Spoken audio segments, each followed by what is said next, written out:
Hello, whoopsie daisies. We're here. What else would you expect other than a slight bit of delay on one of the most innovative, groundbreaking, pioneering streams and tournaments of all time?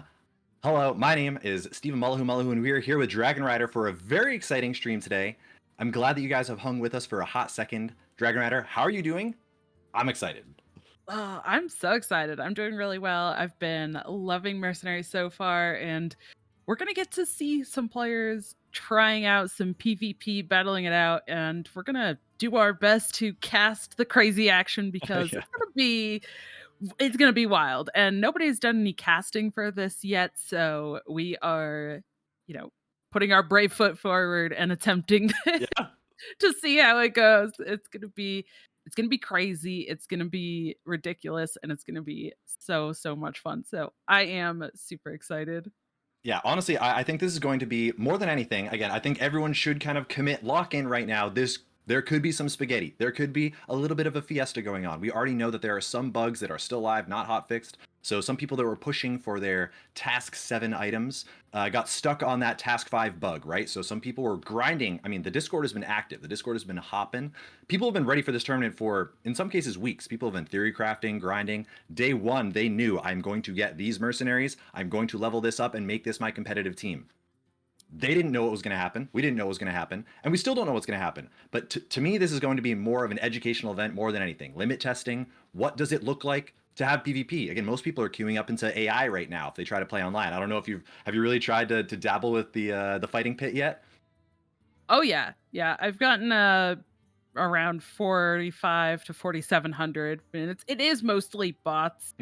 Even some people who are up over 5k and into the between 5 and 6k are still experiencing bots. And according to the blog post, that's likely to happen up until around 7k external ratings. So no, I think as the mode becomes more popular or more open, more accessible to more players. I mean, we're only 30 hours into the mode right now, I think. So, by the time the weekend rolls around or a couple weeks come around, there will probably be more people who have access to the fighting pits and who are putting some time into that and playing that PvP mode. So I'm sure it will improve a bit, after a little bit of time has passed. But it's been really interesting seeing it progress so far. Yeah, the fact that I mean, honestly, more than anything, I don't think the AI problems will be something that will truly plague this game. I think this is just kind of an early start thing. They, from Blizzard's perspective, like they said, this is one of the most kind of groundbreaking matchmaking systems, supposedly, that is kind of working behind the scenes here, because you do have to manage what items do you have, what level are your mercenaries, what level are your abilities, again, what have you spent things on, how big is your collection. There are a lot of factors that are very new. I can't really think of a game that has these kind of precedents really set for it. So I do think that this won't be a problem for now, but it's more so just that people don't have a good understanding of what PvP is like. We don't really know what PvP is like. This is going to be our first look. We kind of have this very lucky Cheshire cat position above everybody else right now, and we're just going to be truly discovering as we go. And I'm more than excited, and we're ready to jump in. Yes, yeah, we're going to jump into the first match. A brief overview of the format. We do have a double elimination bracket. Players have locked in a 6 mercenary comp, so they are forced to use these 6 mercenaries for the tournament. And again, double elimination, but it's also a best of 3, which I think is very interesting. So they'll fight it out, and it's not just a one and done. They're going to have potentially a second chance, although it is the same comp. So I'm curious to see how that's going to factor in if somebody tries to maybe change which 3 mercs they start with if they lose the first game, or if that will impact how they play out against the same opponent. Yeah, honestly, we kind of tried to mirror or mimic the really like the Magic the Gatherings format where you bring a deck and you have a best of 3. You lock in right at the beginning. This is a very unusual thing when it comes to Hearthstone. One deck for an entire tournament is a very new place to go. And so we're not even sure if this is the best competitive format. Let's see how it routes out here. We see some not some looks like some nature thrall comps already. And again, the casting of this is going to be super interesting. We're going to be watching one player's perspective. We get to see how things start to crank out right away. So even right away from this very first combat, no deaths. I think surprising when you're seeing Thrall across from the table. That was one of the hardcore theory craft options, is this BTX composition, this Blade Master Samuro, Thrall, Zarella. Here we're only seeing Thrall, but one of the issues with Thrall is that to get really insane Thrall, you need that task 7 item, that Doomhammer. We're not even sure if we got here, and it looks, I see no Wind Fury animation. The summons are cranking. Yeah, and it's really interesting too. Again, we only see a couple of the mercenaries, but looking over at we're looking at Cursed, and the comp that was brought is actually Jaina, Tamsin, Varden, Sylvanas, Cairn, and Lich King total. Which, so if you're looking at just the it's 3 casters, 1 fighter, and 2 protectors, which is actually a little bit uncommon across these brings. I'm looking at kind of our chart here of what the brings are, and there's not very many people that actually only brought 1, 2, and 3. That's somewhat common, but I feel like 2, 2, and 2 is very common. So, how do you think that this lineup overall is factoring in for this player? So I know I have some secret information here that Cursed down here is playing, I believe it's attributed to Vex realistically, which is, again, if you're in the Discord, that name should sound familiar to you. This is kind of their secret sauce composition here that we're going to be loosely referring to as essentially the Shadow Frost for the most part. Heavy on the summons. It's got a Sylvanas way deep in the back line, and we can see already this looks like a mismatch. It looks like someone's cheating. We have 5 mercs against 3 right now. Jaina's summons Water Elementals. Water Elemental is taunt, surprisingly. But then we see Tamsin summon as well. This is all working towards being able to get your summons to die before your Sylvanas. So you get that reclaimed souls, get an enormous amount of attack to close out that end game. So we see the Sylvanas starting to grow. As soon as she lands, she will grow. And we're out already. But we're seeing Cursed getting wiped right now, actually. This Shadowfrost comp was performing extremely well. But as you can see, his opponent across the table here still has 2 mercenaries on the bench. Kurz is out. Kurz is down to just these remaining 3 already, which is starting to look very lopsided. Yeah, and it's kind of interesting looking at the critical damage factors here. I'm looking at there's 1 of each for each side of the board. So I'm a little curious to see how they kind of try to finagle the critical damage in there, or if they're really going to focus on powering down and trying to kill one of the mercenaries that they think might be the most powerful or the most damaging to their own side of the board. Do you think that's going to factor in here, or how are they looking at using these additional bodies on the board? So one of the good parts from Kurz's opponent's perspective here is that these taunts kind of don't really do anything. They have a ton of point and click. Again, Malfurion, Anacondra, Vol'jin can all attack through taunts, but you still have to kill them eventually. And the fact that they just purely represent, they just got pranked for 25. A summon just basically got the execute there. Again, how can you deal with this? If you have casters and you're forced to target one particular character with an ability, when are you killing this taunt? Can you actually find a way to get through this taunt? And so we're starting to get grinded down here, and maybe it looked as if it was just already looking doomed for Kurz with having no bench remaining. But if this final little stack can manage to squeeze it out, a couple taunts in the way, Cairn can also represent another taunt. If this Sylvanas does not get burned, she's the route to victory, right? So being able to identify that on the fly is going to be one of the most skill testing elements about this game, and I'm really excited to see how that plays out for just the meta game of theory crafting moving forward. Yeah, I'm looking at this Zyrella on the other side of the board as well, because Zyrella is a very popular mercenary right now, very highly brought. I'm looking at 2 of the most highly brought mercenaries, I think, across this tournament are Zyrella and Blademaster Samuro.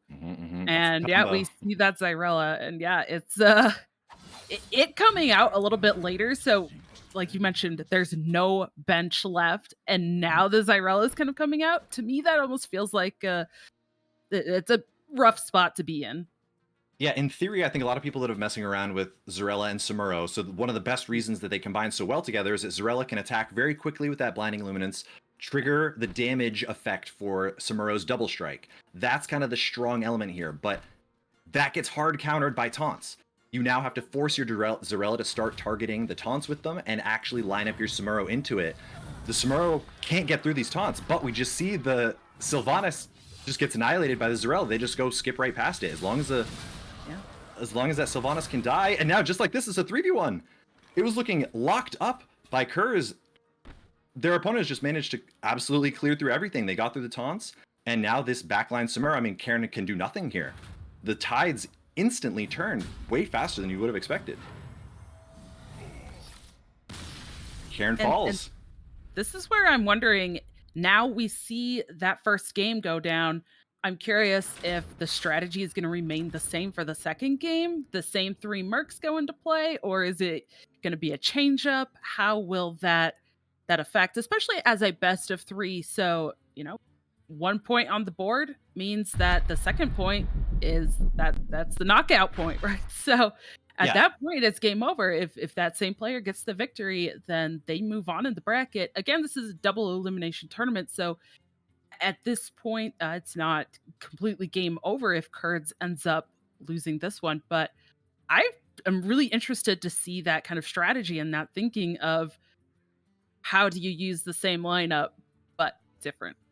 yeah, I think honestly, again, a completely new concept when it comes to, I think, Hearthstone PvP. Again, this is something that is very familiar to those who might have played other card games like Magic, like Pokemon. Again, the Pokemon card game doesn't really mimic this as well, but the Pokemon video game does mimic this very well. And Mhm. I think in Hearthstone, you really aren't used to going, okay, we got destroyed game one. How do we mix it up? In Hearthstone, you're Yeah, used to just saying, all right, I get destroyed. That deck is gone. Now I don't even have to think about that. I just have to prepare for sure. whatever comes next. Now you're gonna have to right away kind of dive into the tank, figure out, okay, now you for the first time you know what their lineup is as well. Technically, the lineups were open deck list before we started, so the Google Doc was shared that had all the brings to it. So technically you could understand what your opponent's comp was right before you go in. But for future tournaments, we have no idea. Maybe they keep that veil up for the very first game, and then you have to figure out what they have and then start to transition in things. Because I think it will be very common for people to go, okay, now I know what I'm up against. This didn't work. Let's try something else. If it's game point, the person that has won game one has kind of that flexibility to kind of do something crazy, get a big mind game in there, right? And this is the best part about Mercenaries in my mind is that the switch ups are crazy. The mind games are crazy. The next leveling is crazy. And so Yeah. who can leverage that best, I think will absolutely start to rise to the top. It really is. It's like a gigantic puzzle, right? Figuring out, okay, if I fit this piece here and I do this piece here, is this ability here? How do I fit these things together and really Mhm. combo them? How do I factor in the speed of the abilities? Because that's a huge factor that I think we're also really not used to seeing in something like Hearthstone before Mercenaries. So factoring in the speed, if you're not used to that, Mhm. is this whole completely new thing. And it's going to be interesting. You're talking about potentially, future tournaments and formats. Again, we have these players who have locked in just a one solid comp. But if they, in the future, maybe they have to bring multiple comps Yeah. and those kind of act as the decks that they have to Mhm, switch mhm. between. So then you have to learn multiple different matchups upon matchups in a way, Oh right? my Because like god. it already feels like there's a matchup within just a 6v6 Yep, comp. definitely. No, yeah, I think truly the options are limitless, which I think is yet again another amazing point of detail that Mercenaries really gets to bring to the table is the number of mercenaries, the style of the formats, open deck list, closed deck list, best of three, best of five. Truly, you can do just about anything. And so, what the future will look like, we're not really sure. But I think you're totally right in just that we're learning now. These people are learning now. I mean, some of the grinders out there, right, have just been jamming friendly battles against each other to kind of get an Right. understanding of how does my deck, do I have a matchup here? Is this a losing matchup? Mhm. Is it something that I can actually identify? Like, even just identifying an archetype is brand new news to a lot of people. What is an archetype in Mercenaries? Is BTX? Is this Samuro Zarella combo? We saw it come out at the end game there instead of the beginning. That's very different. That's very unexpected. But is that the better way to do it? Only one way to find out. Hopping back in, slight delay there on the fight here, but so we're back in already. Down to looks like one death on each side, and from before, Kurz went up a number of units right away, and it was looking good. But as we're going to soon, again, begin to find out that that's just a trap where people are going to realize, no, of course I'm down 2 units here. Their cooldowns are down. I'm about to toast them on the return swing. And so getting the gist and getting the kind of vibe of the flow of combat is going to be very new. Yeah, definitely. Looks like the Jaina Gonna be coming out here off of the bench, leaving what was that? Just Sylvanas left on the bench now? Yep, the backline Sylvanas as kind of to be expected. I Mhm. think a lot of people end up leaving that till the very end because you want to theoretically maximize that reclaimed souls attack to be able to have Sylvanas Right. in the very end have 5, 6, 7 units already dead. Attack goes through the roof and you start one-shotting people. Do you have time to do that? Are you allowed to do that? Vex, or sorry, not Vex, but the Vex comp, Cursed is certainly trying. Yeah. Talk Good about crit to one-shotting. clear. Yeah. Yeah. Again, but going to 2 here, so this is a big deal. If Brucon had managed to actually die, now all of a sudden that's not a 1-for-1. If you could have finagled that math to be 2 points better for you in your favor, if you had leveled up your mercenary 1 more point, if you'd spent 125 more coins, that might have been a dub. And so these early day changes are very weird, right? The scaling of the actual power level of these comps in comparison to each other are going to be all over the place for this tournament, potentially. That's Samuro coming down on the other side of the board as well as a little intimidating, I feel like. Very Again, intimidating. Samuro is one that is very, very popular, might even be the most brought Yeah, hero. I feel like there's even more Samuros than there are Zyrellas. I'm kind of looking at the list here, but no, um, I think there are. I think Samuro is the #1 take in yeah, Mercenary today. It's rare, relatively easy to start grinding, had a big storyline already behind it and being strong, but oh, the big double kill. Again, Sylvanas managed to take that entire turn off just to get an insane amount of attack. She's up to 34 attack. But was it worth trading 2 Mercenaries for? These back and forths are very much so. They feel like chess, right? Honestly, I think this is the closest precedent so far. This yeah, isn't Hearthstone. This isn't WoW. This isn't StarCraft. This is chess. right, yeah. And now no more mercenaries on the bench for either player. The Zyrella being the last for the opponent here. It's a lot of damage here, Mhm. but I don't know if do you think the Sylvanas is going to be able to close out this game here? Because I it's don't looking think a little. so. No, I think we had the frozen Anacondra there last turn, and again, Zarella actually looks amazing here to come into the end of the game instead of the beginning of the game. I think a lot of people have been Yeah, traditionally, especially going through PvE, have been leading with their Zarella, but look at this, Zarella, shrink that Sylvanas attack. Sure, you trade, but the double strike is going to represent a big punch. yeah, Still, Samuro cleaned it out at the very end. If you don't have red guys at the end of combat, no one's critting Samuro. No one is going to deal double damage to him. And if you have these casters at the back line, Samuro starts slicing through with basically no resistance whatsoever. And a quick 2-0. A quick 2-0. yeah. So gonna move on in that bracket, but interesting. You were talking about, that Zyrella that factors in with that speed too. Like, Mhm. the blinding illuminance is just a pretty fast ability, right? Like it can get out there very quick, and if that goes off first, I mean, ideally that's what you're looking for to reduce the attack on there, reduce the speeds, everything like that. But it gets that punch in first, like you said, and yeah, Yeah, that was speeds kind of just a closeout. speeds are truly the #1 limiting factor, right? When it comes to understanding Mercenaries PvP, I think. It is definitely unusual right now that we don't have a deck tracker, really. We don't have an overlay that's been readily accepted, at least into the community. I know that Hearthstone, that deck tracker is working on one. I know Firestone is working on one. Hearth Arena, they are in the works.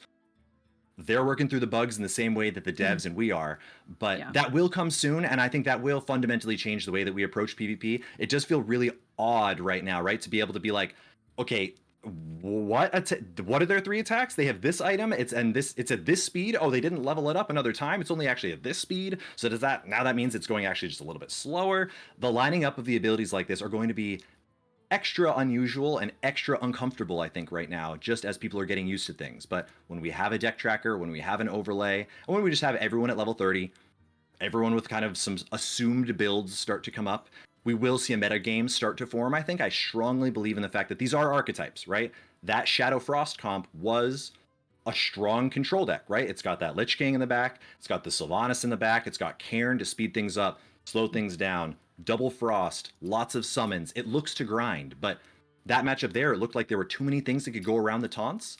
And though it looked good at first, the navigation ended up being that the Zarella could counter the Sylvanas just at the very end, shrink that attack, and Samura went uncontested. Basically, just clean it up.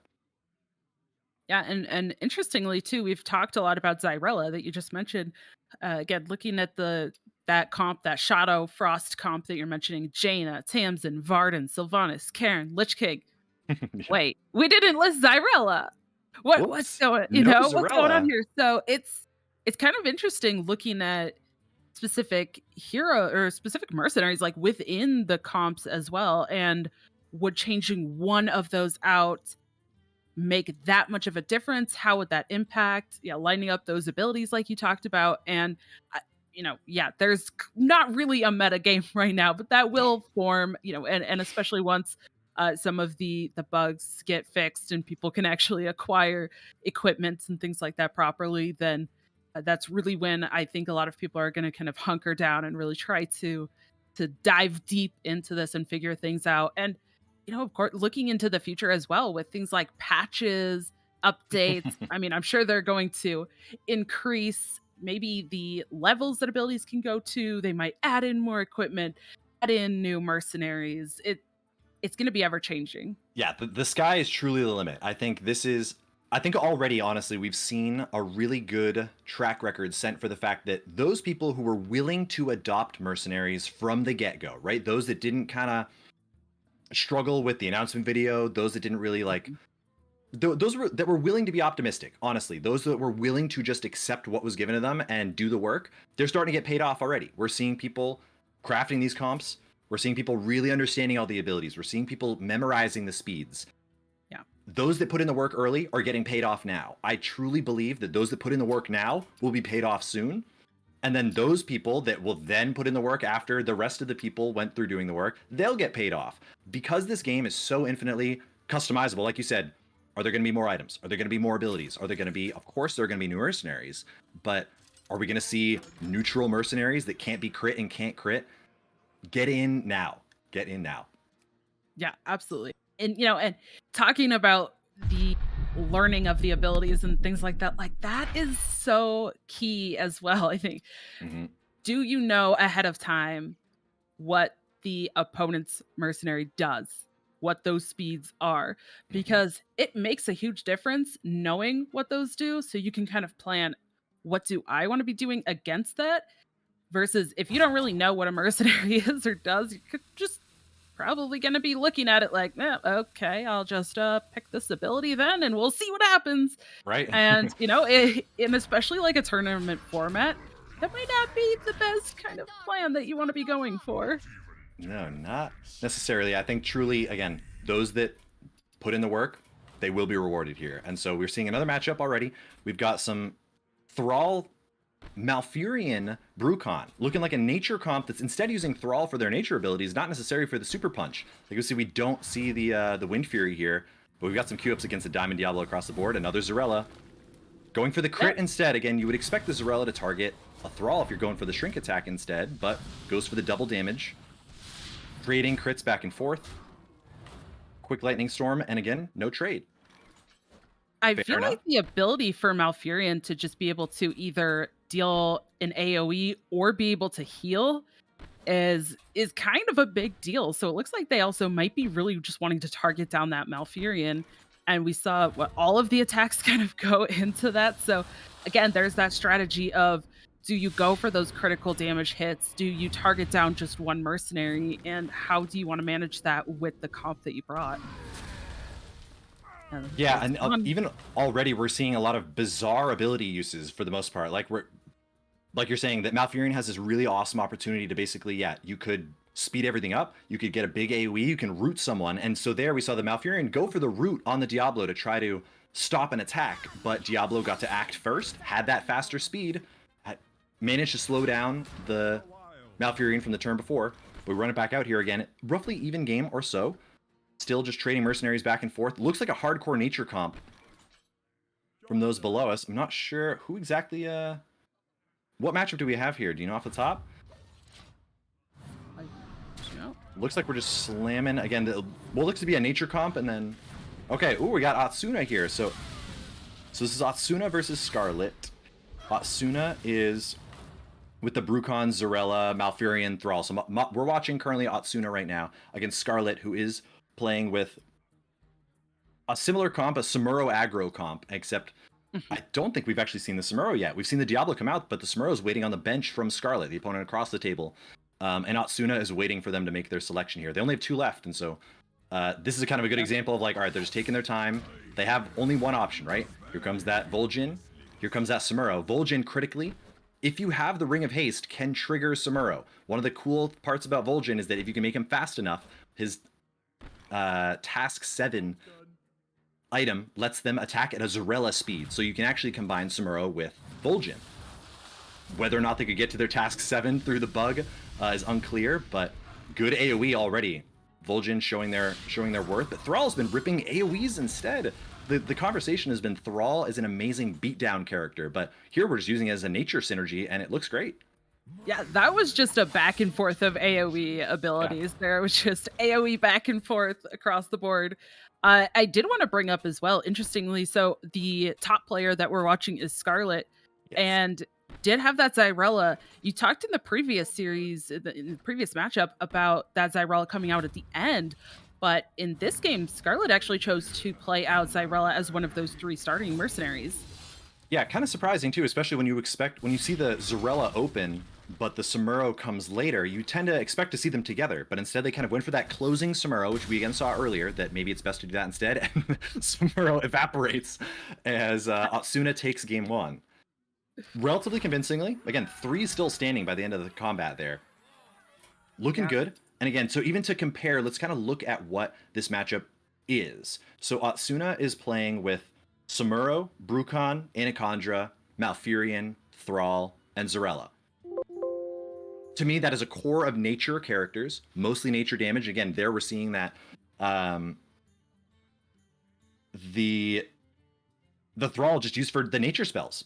One of the most slept on parts about Thrall, and Thrall's AoE has no cooldown. Thrall can just rip Lightning Storm at a very fast speed with a leveled up Malfurion and just crank on everybody. And we've seen the power of these kind of late game red characters, these late game protectors that can crit fighters, can crit green characters. We see Sylvanas is in the backline. We're seeing Samuros come in the backline. Thrall's looking as a great character to basically be a sweeper at the very end.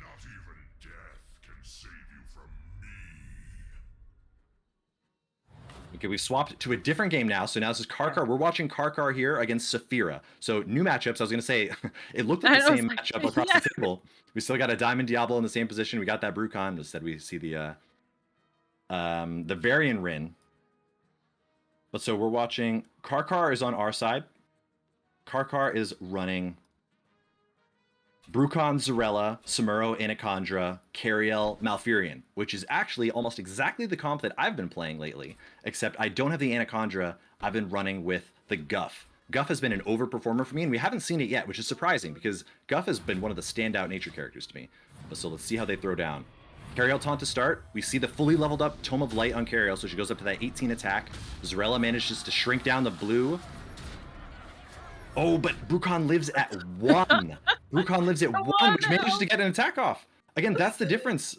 This is Yeah. when these numbers are going to make a huge, huge deal. They managed to squeak around the Cariel taunt and still get off that. Just a lightning bolt. Again, not a huge punishment for the Brucon to still get off an attack there. And we see the Brucon focus because Samuro deals double damage to the Brucon. But again, you put them to 1. Was that something to potentially think about? Of if you're not going to kill them now, do you instead focus a different character to get a double kill in 2 turns? They get to get the muddy footing off, and now Yep. Samuro just barely squeaks again, gets crit, but managed to go invulnerable. And again, some trading of some crits, and only 1 down. Surprisingly, not nearly as bloody as I expected. I expected multiple mercenaries to be dying per turn. Yeah, which we saw in one of the previous matches, but it was kind of towards the end, right? It was kind of after a lot of the mercenaries had already been kind of killed off, and then Yeah. you get to towards Damage. the end of the merc bench kind of whittles down, and then it felt like we saw 2 and 3 mercs dying all at the same time, which could have just been the way that the crit damage paired up or the way that they played out those starting mercs. And talking about that again, here we're seeing Karkar bring out that Zyrella as one of the 3 starting mercenaries here. And Saphira, she's been playing a ton as well. I know she's been putting a lot of time into it. So she is the top comp that we're seeing. I love the Diamond Diablo, by the way. Yeah, Diablo, I've been having so much fun with him. yeah, Diablo been We see sweet. the Fire Stomp come out too. Gonna set up quite nicely. That Cyrella is very low right now.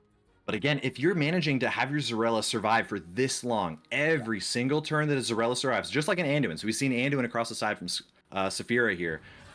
These kind of characters represent these really strong kind of 2-for-1 abilities, where Zarella gets to shrink your attack and deal damage. Basically heals and deals damage. Anduin, same thing. I think we're going to see a lot of Anduin Lich King control comps into the late game, where if you can whittle them down just to a couple mercenaries left, Anduin gets to deal damage and heal Lich King or Anduin. Lich King gets to freeze it up, has another heal themselves. But so far, we haven't really seen these fights come down to just kind of a 2v2 at the end or a 1v1 at the end. It's been a little bit more blowouty. I would expect as the meta kind of solves itself, as people get a better understanding of the game, it's going to get a lot closer. And you're going to get these skill gaps that are determining them and kind of determining who is the victor. But yeah, we see definitely Saphira with a little bit kind of like a human control deck with the very powerful legendaries. We see the triple legendary lineup here, essentially. Let's see. So Blinding Luminance gets to get off, shrinks down the Lich King so that Samuro can double strike, not take much retaliation damage. Death Coil clears it up and heals. Gobbles up the Samuro because, again, red guys destroy green guys. There is that multiple merc you were talking about. That was a 3-for-0. Yes! 3-for-0. Yeah. But again, that looks demoralizing on paper, right? But we're about to stack up a full 3 new characters, and very calculatedly, we see a triple nature comp coming off the bench here. It was almost like they did this on purpose. Now they're about to have a 1-2-3 nature wombo combo here, and Brucon can let rip that Chain Lightning. We see that option is available already. But we're definitely going to probably expect... Actually, surprisingly, Brucon or Malfurion doesn't go for the root. One of Malfurion's best abilities is this entangling roots, where you get to freeze, you get a point-and-click freeze. Mm-hmm. But if you look across the table, again, Lich King, they've just death coiled. So their options are, again, this is something that people are going to start to remember and figure out. They just death coiled. It has a 1 cooldown. You know that Lich King is going to attack, or the Lich King is going to just taunt up again. You don't expect a taunt up here because you have no characters that actually care about a taunt from Karkar's side. And we see the beautiful graphic there of the names popping up, which makes it way easier. But so that means now you can start thinking about maybe Malfurion could go for the root, but instead goes for the nature speed. Makes sense. You have triple nature guys still surviving. Anacondra gets a good crit onto the Anduin. That's going to tick again at the end of the turn. A lightning bolt to kind of focus down this the Lich King there, but no trade, which does not feel great for Karkar, right? You really expected, I think, you really wanted to be able to make a trade there. You're down an entire merc. Extra turns mean a whole nother rotation that you have to somehow fade. Yep. And that, the extra turns also factors into things like you said, well, that coil is now available again, right? So you also have to think about which abilities are now going to be available for the opponent's mercenaries. Is that the most likely ability that they're going to be going for?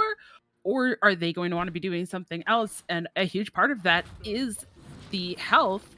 And we see the last round, Saphira, it looked like, went for some healing, which made a huge difference because now she's losing the mercenaries now. Yeah. But this is going to be her last mercenary on the bench now. So now we're seeing that 3-2. I don't know here if the Rexar is going to close it out. Yeah, Saphira, you would expect, again, if this was something potentially like a Sylvanas, right, where we expected these really late game Sylvanas, maybe that could do the work for you. But Rexar, at least in so far as the people's understanding of Rexar, good for the beast comps, good for, you can be another character that can trigger your Samuro, actually. You can get one of the items lets you attack a lot faster on Rexar, so you can, again, act at Zarella speed to trigger your Samuro. But I'm not sure if I can really trust in the Rexar late game position here, especially when we have multiple different characters, even Karkar thinking about the summon, kind of hovering that out, checking the math, but nope, they just go for the DPS. They go, I think that I can just burn this down. Cenarian Surge Yeah. means that all your nature spells act very quickly. We see 1, 2 actions before Saphira got to take one. And that was essentially Yeah. what decided the fight.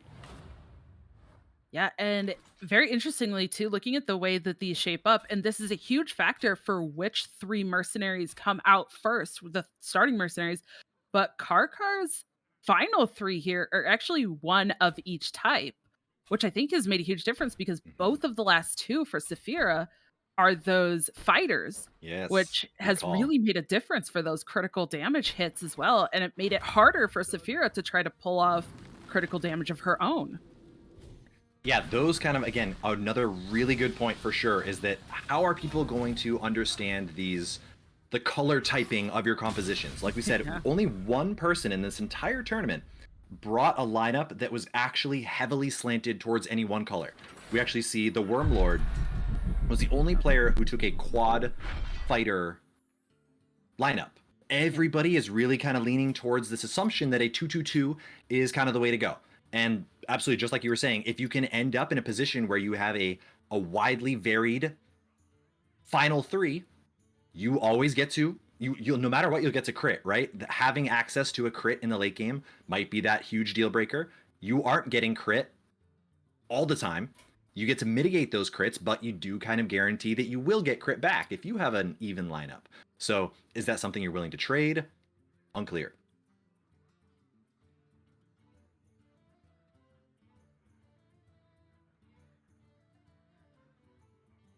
We have a quick reminder again for everybody as we're setting up for the next round coming up here. The Discord is the place to be. You can see it down there on the link. Exclamation point Discord should also bring you to that as well, as long as we set that up correctly, and I believe I did. The Discord has been bumping. Again, less than, I would say just over a month ago, we were double-digit members, and I think we pushed over 1,000 very recently. We had something like several hundred people join recently.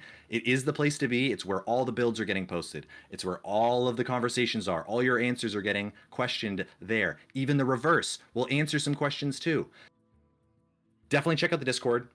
And again, check out Dragonrider and myself on Twitter. We will be moving forward with some more Mercenaries content. This is hosted by NoProsHere. If you're interested in more tournament structures, again, they're running tournaments all over the place, and production here is as well by VoidHAM and Poimlok, as we see the Poimlok stinger coming up all the time. Shout outs to everybody here on the production here. This is a pioneered event, and I'm super glad to have you here with me, Dion.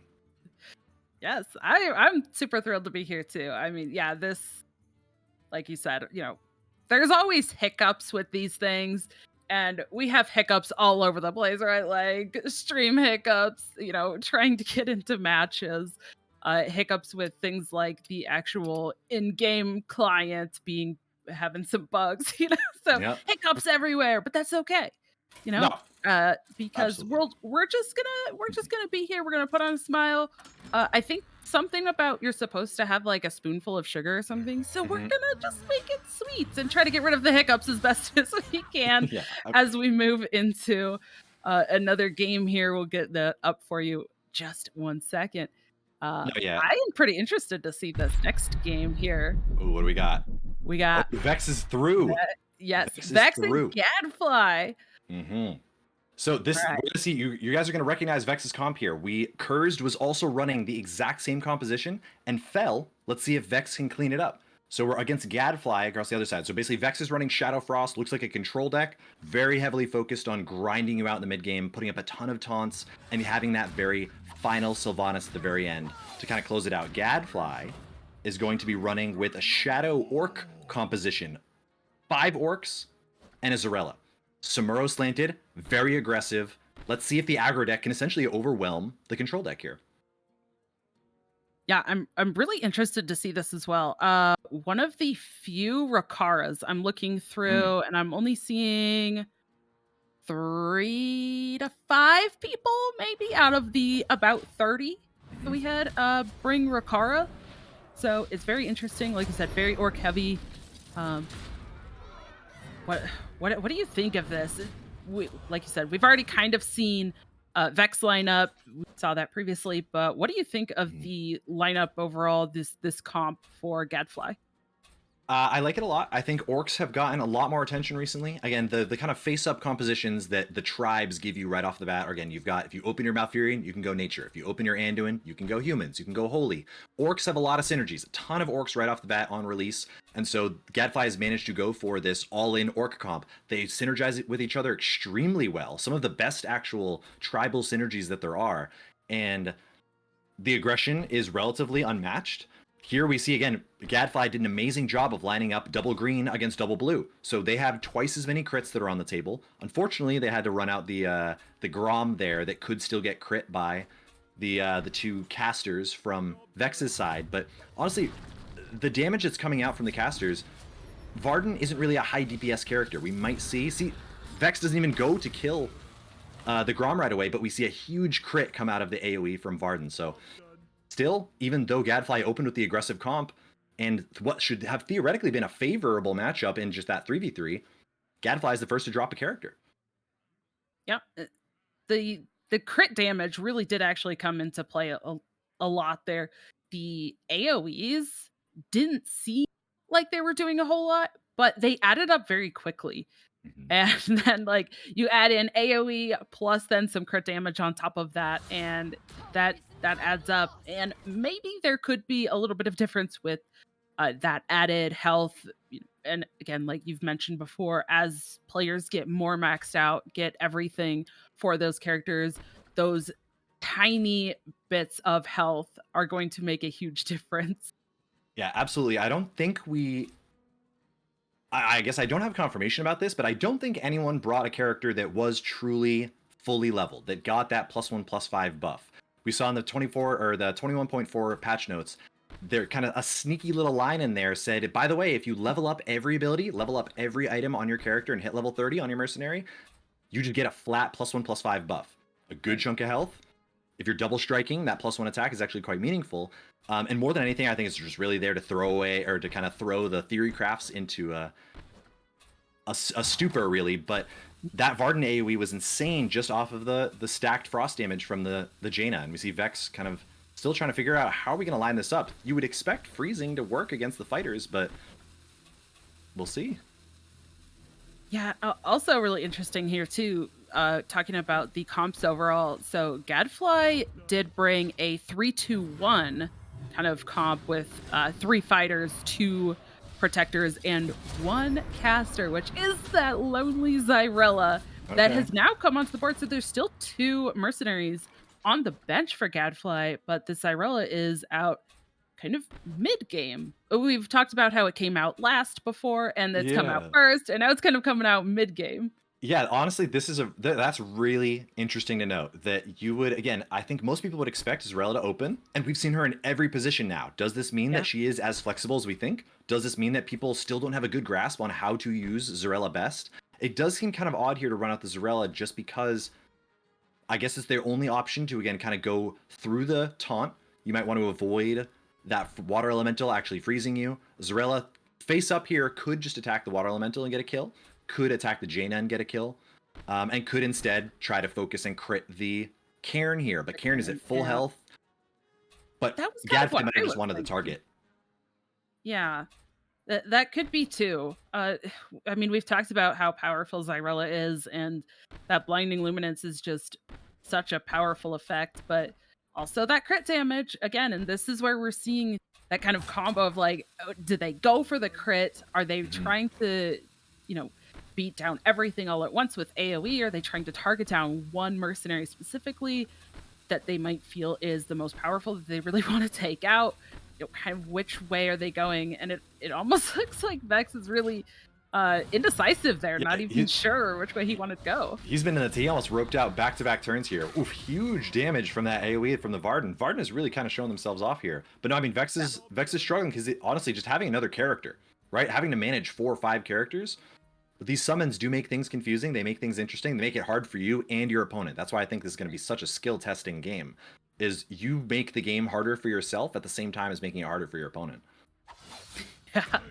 And, and interestingly, with summoning these things as well, if they survive after they're summoned, well, they get an ability too. They get to do Mhm. something on top of the abilities that you already have with your regular mercenaries that you're running. So it's just another layer that they have to factor in. And now we see, okay, there's one mercenary left on the bench for Gadfly now, but now there is the Zyrella Samuro. And so this kind of makes sense a little bit more, right? That we saw the Zarella come out a little bit earlier. You know that she's going to live, right? Nothing's going to crit her. There are no fighters across the table from you from the Zarella. So you can actually kind of open with the Zarella and then let Samuro follow her. That seemed like a relevant strategy for Gadfly, and they went for it here. The Samuro, we managed to take down the Jaina. Again, Jaina's Ice Block Talisman is bugged as far as we understand it still. So hopefully the players didn't manage to take that item. If you trigger the Ice Block, nothing happens and she just dies. So Vex, in the face of that, is still managing to take this Frost comp and looks to be doing pretty well with it. Yeah. We got that 1-1-1 from Gadfly. Again, that kind of well-rounded ending. Is this going to be enough? We see that Vex has double Protector in play and still has a fighter and a caster behind. So also a wide range and is a 5v3. Is this clutchable from Gadfly? Can they beat the summons? I think we still have a Tamsin as well from the bench from Vex, which she comes with a Death Rattle that summons something. She can also summon things on her own. I assume that if you have a summon still surviving and you manage to take out their entire team, you still win. So if last man standing comes down to it, these summons could be a big deal. Yeah, they definitely can. Survive. Look at these health. But the big issue that we've seen come up a lot too with these fighters and protectors that have to attack in order to deal damage, like Samuro, there are some options with Samuro, but certainly their biggest DPS comes from their double strike. They have the mirror image, and if you take that sash of illusions that allows you to summon 2 Samuros when you mirror image, you can still find ways to attack and not take damage, but Samuro is effectively as good as dead because they just can't use their own face to punch anything anymore. You take damage just like if you're a rogue with your hero power in Hearthstone. You take retaliation damage when you attack things. And so in that way, the fighter's life totals are very much so a resource. We're seeing the razor's edge here with Samuro sticking. Vex can know now that you're not going to double strike. You're not going to trade away your Samuro like that. So you're going to expect the mirror image. You're going to expect that immune AoE. More trades. I am super impressed at how long Gadfly's mercenaries have been living, because these are they're like creeping down in health, especially that Samuro, but they have squeaked through and just stayed on the board. And again, I think from Gadfly's perspective, you're squeaking through, but things are looking dire. Again, you're looking at multiple death rattles across from the table. When Varden dies here, they're going to freeze a random character. Lich King has more freezes. Tamsin has, again, we said a summon, a death rattle summon, and there's still a Sylvanas on the bench. At this point, I think Gadfly is probably thinking about next game here. There's that summon. Taunt, Gadfly really taking advantage of the taunt, though. Like, used it almost every turn. Yep, there goes. But the Lich King goes right around taunts. We have too many characters, it seems, that might just go around taunts. Again, in theory, the fighters were going to be stopped by taunts. We thought that taunt was actually going to be a very powerful mechanic, but a lot of the most powerful characters, I mean, sure, everyone's bringing Samuro, but all these mages, all these protectors that have death coils that can go over things. You have your fighters like Diablo that can still fire stomp and ignore taunts. It's a very risky proposition to actually afford to spend your entire action taunting. If your opponent's not going to attack you, it's like you did nothing. Yeah, and that's another example of when the players really need to look at the abilities that their opponent's mercenaries have. When do they want to be using them? Do they expect a taunt to be coming out? And if they do expect their turn to, the opponent to spend the turn creating a taunt, well, yeah, maybe that's when they just go for an ability that can reach anyways, or go for an AoE where I don't really care if you're taunting, I'm going to do my thing. I don't care. No, absolutely. If you can smell blood like that and kind of, if you're an aggro player and you can kind of put the pressure on them in that way and they like have to panic and taunt, but you're already prepared for that with that audible and nope, you just juke it, AoE them, it's just doomed. And so those skill testing positions are absolutely going to play a huge role. And we're seeing the next game here of Gadfly and Vex coming on right up. We can see some selection choices here. But again, if you're Vex, I think you're feeling favored. You won game 1. You can do some crazy stuff in game 2 here potentially, but I think this is the exact same opener we saw. Like it. Oh, but not for Gadfly, Yeah, it's a right? switch up. They go for the triple Yeah. green. Makes total sense. Again, this is probably one of the first true transitions that we've seen where the opener is very different and a direct response to what you know you're running into. Cairn can't taunt on turn 1. Cairn does get a crit, but their crit is meaningless. They have this little stupid uppercut that's going to barely tickle the Samuro. But we see the Samuro has to attack without an enabler. One of the big problems of taking this triple fighter here is you can't get the double strike on Samuro. But Jaina is gone like that. Yep. That I kind of really love that play. Like the decisions that Gadfly made there to just say, okay, I'm jamming these fighters and I am going for the throat and just go for 1 minion and target it down before any of those elementals could come out, right? The water elemental you have to wait for it to come into effect. So if it comes out in the starting board, then there's going to be a wait and that water elemental can't come out. So target that down before a water elemental can even come into play, because it did seem like that water elemental was really tricky for Gadfly to kind of deal with in the previous game. So like you said, that switch of direction that Gadfly wanted to go and changed up the strategy. No, definitely a super good focus there. Even got to kill the Jaina before she acted at all. Yep. And now Varden certainly gets nerfed in that way because you don't have access to the Frost setups anymore. We see Lich King comes in instead off the bench from Vex, which totally makes sense. Again, you see triple green, you're going to bring in your red guy, but now Gadfly knows that. Now you're against double red. I guarantee you that a blue guy is coming in right now. Unfortunately, I think it's only that Zarella. It is. The Samuro is dead.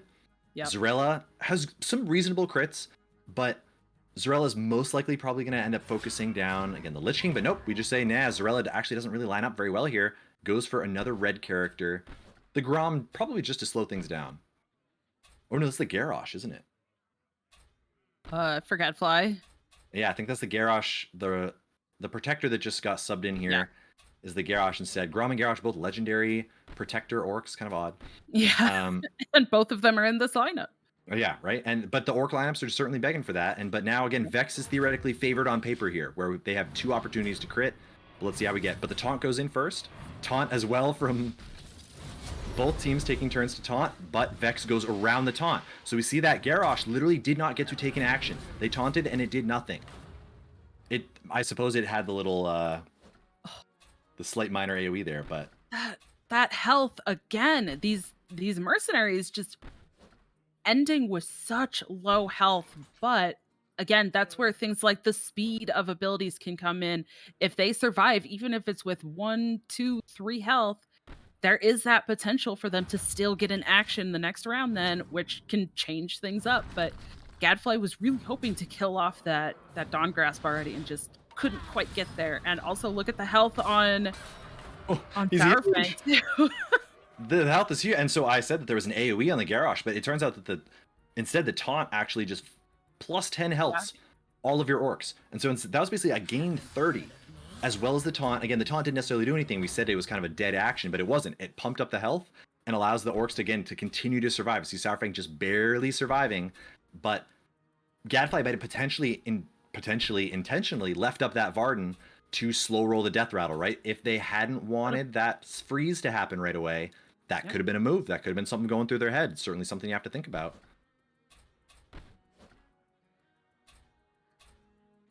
Vex bringing in the Tamsin here to be able to line up with giving you some crit options on that Garrosh, but if anything, could just be instead because you know that only the Rikara can act this turn. And so if Tamsin is likely to get crit by fighters, if you freeze a fighter, this might be the best opportunity to squeeze in Tamsin, survive for that second turn, get that summon going, get those taunts churning. Vex looks to kind of be turning the corner here, I would say. Yeah, I definitely agree. Even though it looks like Gadfly might be a bit ahead, there's still 2 mercenaries on the bench. But yeah, it looks like the abilities, I think, are going to line up very, very nicely for Vex here. And Gadfly is going to kind of have to be on the back foot here.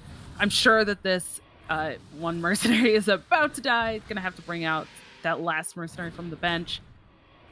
There's that taunt coming out again. Well, So that was okay. smart. Yeah, so Yeah. the taunt actually meant that, so it kind of looked weird that Tamsin there went for her just the little AoE that says gain 5 shadow damage. Enemies can't heal this turn, but that didn't look to do anything, but it actually comboed with Lich King's Death Coil to perfectly set up the Rakara to go to just enough to die when she attacked into the Karen taunt for the retaliation damage. If Tamsin hadn't added that shadow damage, I don't think that would have been a kill. She might have been able to just Shadow Bolt instead.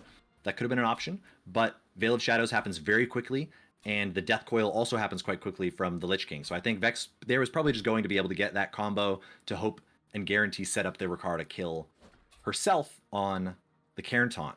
Back down to 1 mercenary on each side now. So it looks. Yeah, and Gadfly bringing out that Xyrella again. So not the completely last mercenary, so still kind of in the mid game here. Also very interesting with there being 2 protectors for Vex. That Xyrella could potentially just clear one of these off. Yeah, and it does. It goes for that Cairn, eliminating. There's one of those summoned minions that you were talking about, and now it looks like this last minion, or this last mercenary for Vex is coming out. That's Sylvanas, though. Here's the Sylvanas. And again, so Lich King has a very particular nuance about the way that their freeze works, is that their freeze lasts through the next turn. Varden and Jaina and those other characters that can freeze tend to only freeze for that 1 turn. So if you freeze someone that's already taken an action, it's like you did nothing. But Lich King managed to get that taunt in, get that freeze off on the Garrosh there, so that the Garrosh, even though it's humongous, can't act. The Sylvanas gets to come in here, is protected by 1 taunt. Sure, there's a Xyrella that can go around the taunt, but Xyrella's not critting green guys. Xyrella's going to crit that Lich King, and so Lich King seems to have done its duty. And we saw across the table from Gadfly, the Sourfang lived at 1, which seemed like that wasn't going to be enough, but managed to convert it into still getting a full attack onto the Lich King. So Lich King is very low just because that Sourfang got another attack off. And I wonder if there is a debate here about coiling to heal. It looks like that's what Vex set up. Yeah, that's interesting. It's a good call. We see the Blinding Luminance is too fast. It's too fast. Makes sense. The spell speed is just too insane, I think, for, the Xyrella. I just can't get over the speed of Xyrella's abilities. They're good and fast, and when you're looking at trying to kill, specifically get the killing blow on a mercenary, that speed is so important. Absolutely, absolutely. And the nature comps that we saw earlier too kind of try to replicate a similar thing where Malfurion says, everyone's faster. If I get to act before you on turn 2, your actions just don't matter. I will kill you before you get to take a turn. And that's kind of what Lich King is trying to do here with these freezes. That's what these summons are trying to do with the taunts that get in the way. But just looking at this heads up here, we see 2 protectors. Sure, they can kill the Sylvanas, but they have to get through this taunt. And now the Tamsin Roam is looking to crit 2 different targets, still at full health, still has a Shadow Summon out there, still has a Death Rattle that's coming. This is going to be hard for Gadfly to squeak out of. Let's see if the Blinding Luminance takes down the Sylvanas attack right before it can attack, so it doesn't kill, but the summon takes out the Grom on its own. The summon went crazy there. The +3, +5, or whatever it gets every time you cast a shadow spell, that has been stacking up very quickly. Especially if you can get fast-acting shadow spells going off. Tamsin is starting to skyrocket in her stonk equity for me. Yeah, it definitely adds up. And I didn't get to see, it kind of was quick there. Yeah, okay, I was gonna say, I feel like there's just another summon coming in here. There now was that indeed. that's available. I feel like Vex has used that pretty much every time it's been available. Yeah, I'm not even sure if we've seen a Shadow Bolt come out of the Tamsin Roam at all. I think she just kind of comes right in, summons, and then goes for that quick Veil of Shadow to have the shadow damage. But we see the second activation of Reclaimed Souls. No, that must have been just the first one. Sylvanas had over 50 attack. This is going to be certainly way too much to overcome. And we see Vex just with a single bullet left. Even if Tamsin was alive, honestly, I think the Tamsin alone would solo the Garrosh across the table here. But a quick queue up. And Gadfly falls. That Sylvanas damage just adds up super quickly. As we've seen with a couple of different matches, it just seems like once they start falling, they fall. It's like dominoes, right? Like once one falls, and all of a sudden the other ones just kind of fall in Hmm. line, and they just go down. And they some of these matches have ended very quickly as soon as the first like two mercenaries go down.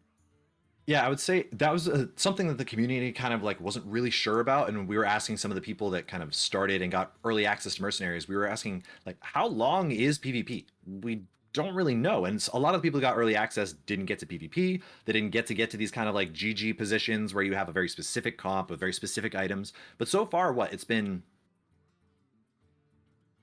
5 or 6 turns on average, like not much longer than that. I mean, I suppose some of the positions at the end get grindy, but it seems like a lot of Mhm. the wins have been determined at that kind of 6+ range. Nothing ever really faster than that. We're not seeing just like back to back to back to back to back deletes or anything.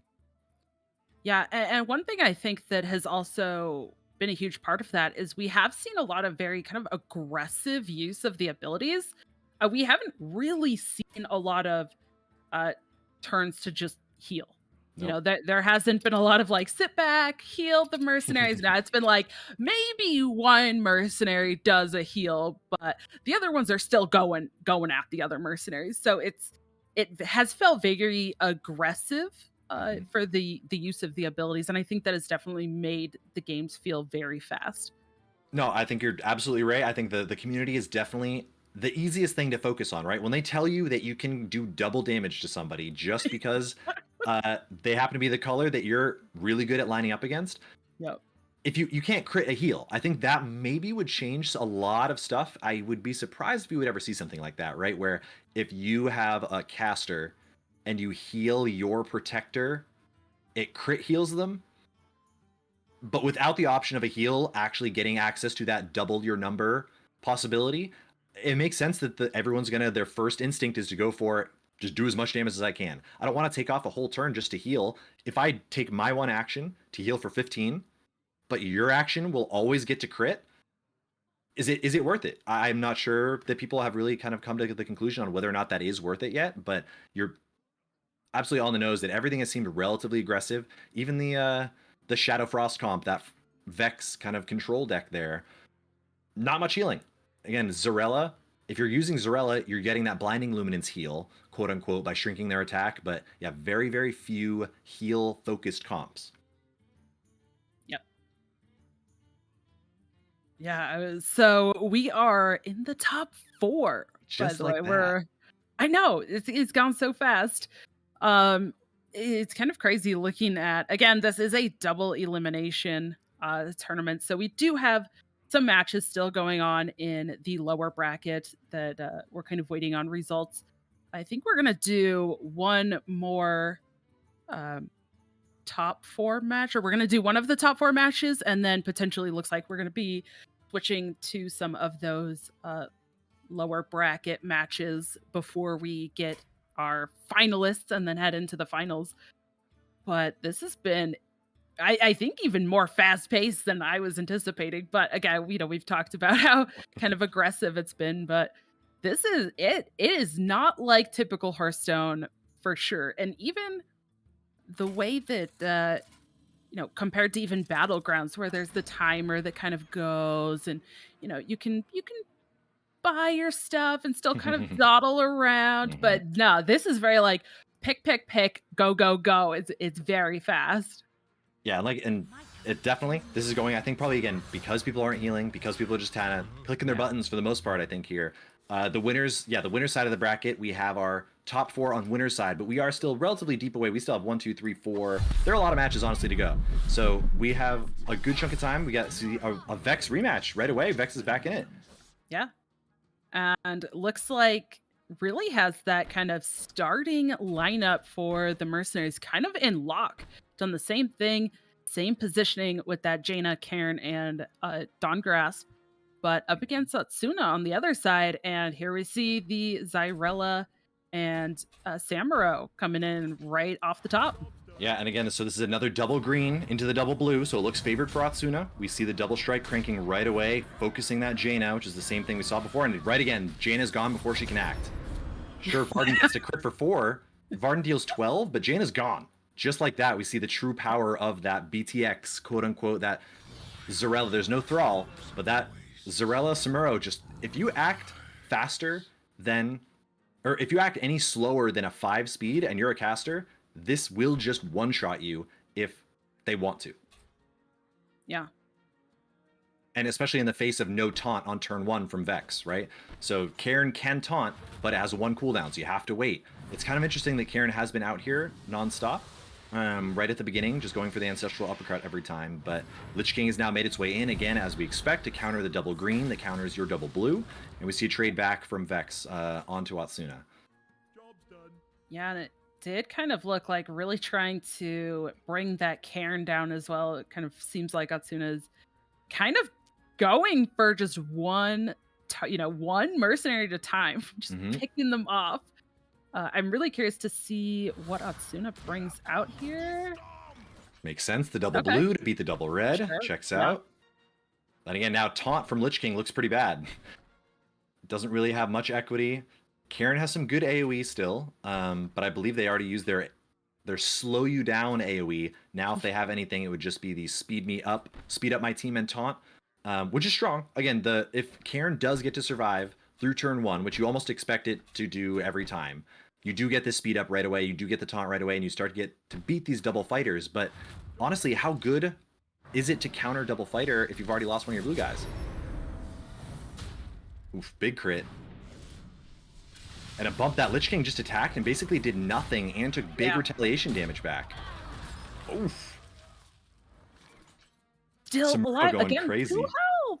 2 health and managed to tank the random freeze from the Varden, which is actually hugely important. Unfortunately, I guess it's the only character that could attack, so that was the high roll from Vex, but freezing a 2 health guy, we'll take it. Yeah, and it's interesting. You bring up about the crit potential. So bringing in the 2 casters to combat the 2 protectors on the board. I just want to mention that Atsuna, we kind of haven't really seen Atsuna's, I guess, kind of maybe from other players, but kind of that nature type of comp that you were talking about. So Atsuna has Brukan, Zyrella, Samuro, Anacondra, Malfurion, and Thrall. So even if, like, I feel like leaning in on kind of that secondary effects, or the secondary kind of comp, in addition to, hey, it's not just going for the critical damage, but now there's also all that nature combos that can fill in. So even if the critical damages don't line up, I feel like the nature is a great thing to fall back on. No, absolutely. I think if you can't actually go for the crit, I think people will start to determine, okay, sure, I don't need to. If I can crit, great, but I will still, no matter what, have a synergy. A 76 damage crit from the Sylvanas one-shots them, though. But the problem is, Atsuna's lined this up perfectly. We know that Atsuna's final 2 characters are double protectors. We know this is about to be that Thrall and the Malfurion right away. These are going to threaten the Sylvanas immediately. And sure, there's a Tamsin still alive. We can put up a taunt, but all the characters from Atsuna's side, including the Zarella, including the Thrall, can go around that. So if they can manage to burn this Sylvanas, it's going to be close. The taunt happens first. Sylvanas still gets to shoot. And just like that, Zarella's gone. We get a minor crit here, the double AoE, but Sylvanas survives. Yeah, also, this is I feel like one of the turns we've actually seen that summoned taunt get killed right away, too, because it has felt like that thing is stuck around quite a few times that it's been summoned. But this time, nope, that AoE took care of it, got rid of it right off the bat. So again, there is that wait. So it's not going to be summoned this round. It's going to have to be next round if that Tamsin is still alive. Right, and we do get the Malfurion, the exact lethal actually on the Sylvanas to drop to just exactly to 16 before she could attack. It looked like actually the speed of Sylvanas' attack was still not fast enough. Sylvanas can get all the way down to what's a nearly a 3-speed attack. She can get her Banshee Bolt down to 4, but now it's just Tamsin against the world. Will her Death Rattle be able to clutch this out? Honestly, potentially.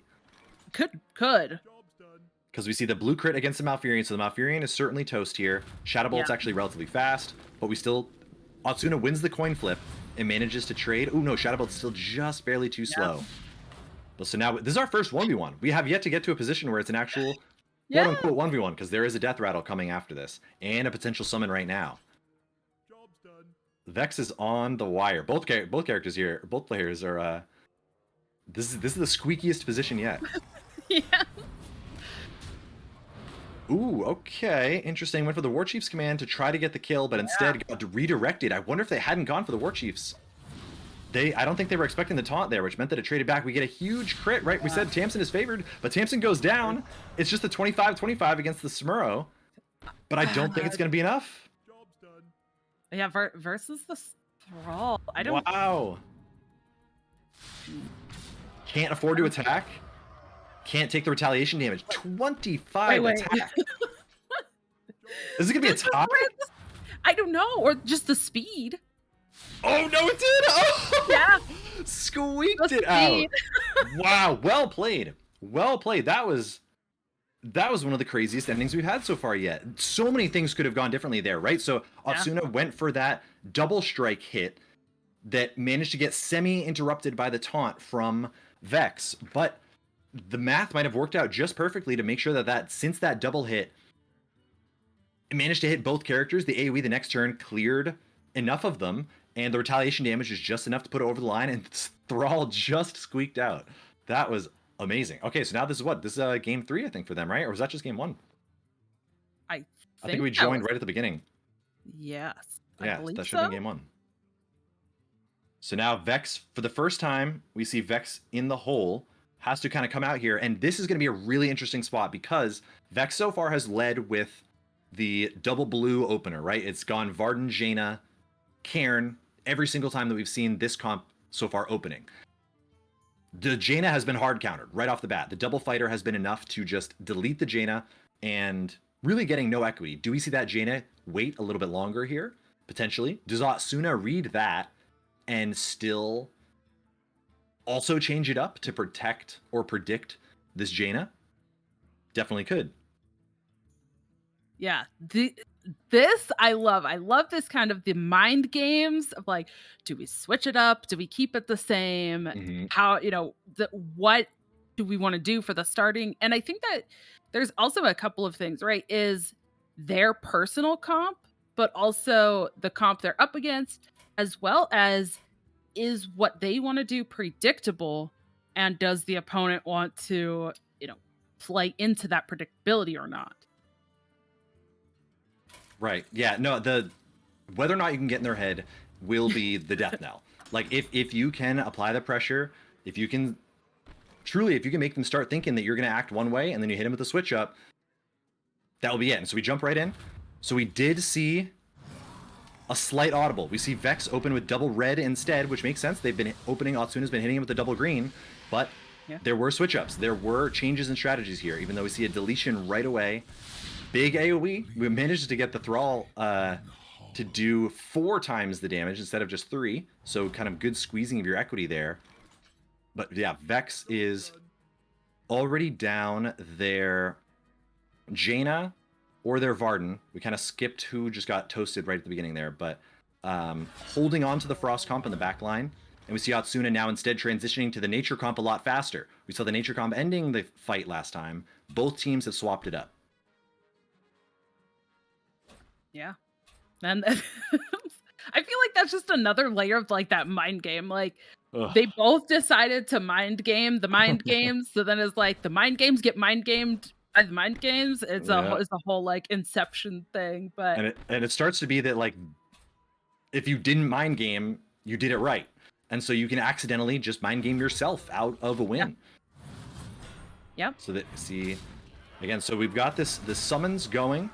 We see a trade down of the Shadow Elemental there. Big chain lightning here. Double 80 points of damage from the Brucon and a triple kill. Oh my god. So huge. Atsuna absolutely icing the board there. Still 2 on the back line. Vex is forced to play all 3 characters, and we see the Varden and the Jaina were both held until the very end, trying to protect it from that fighter beatdown that was coming right off the bat.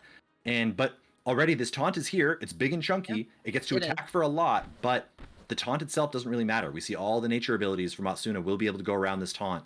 And Sylvanas is starting to get threatened here because double red guy is still alive. we could see some very focused DPS onto the Sylvanas while the protectors from Atsuna are still alive.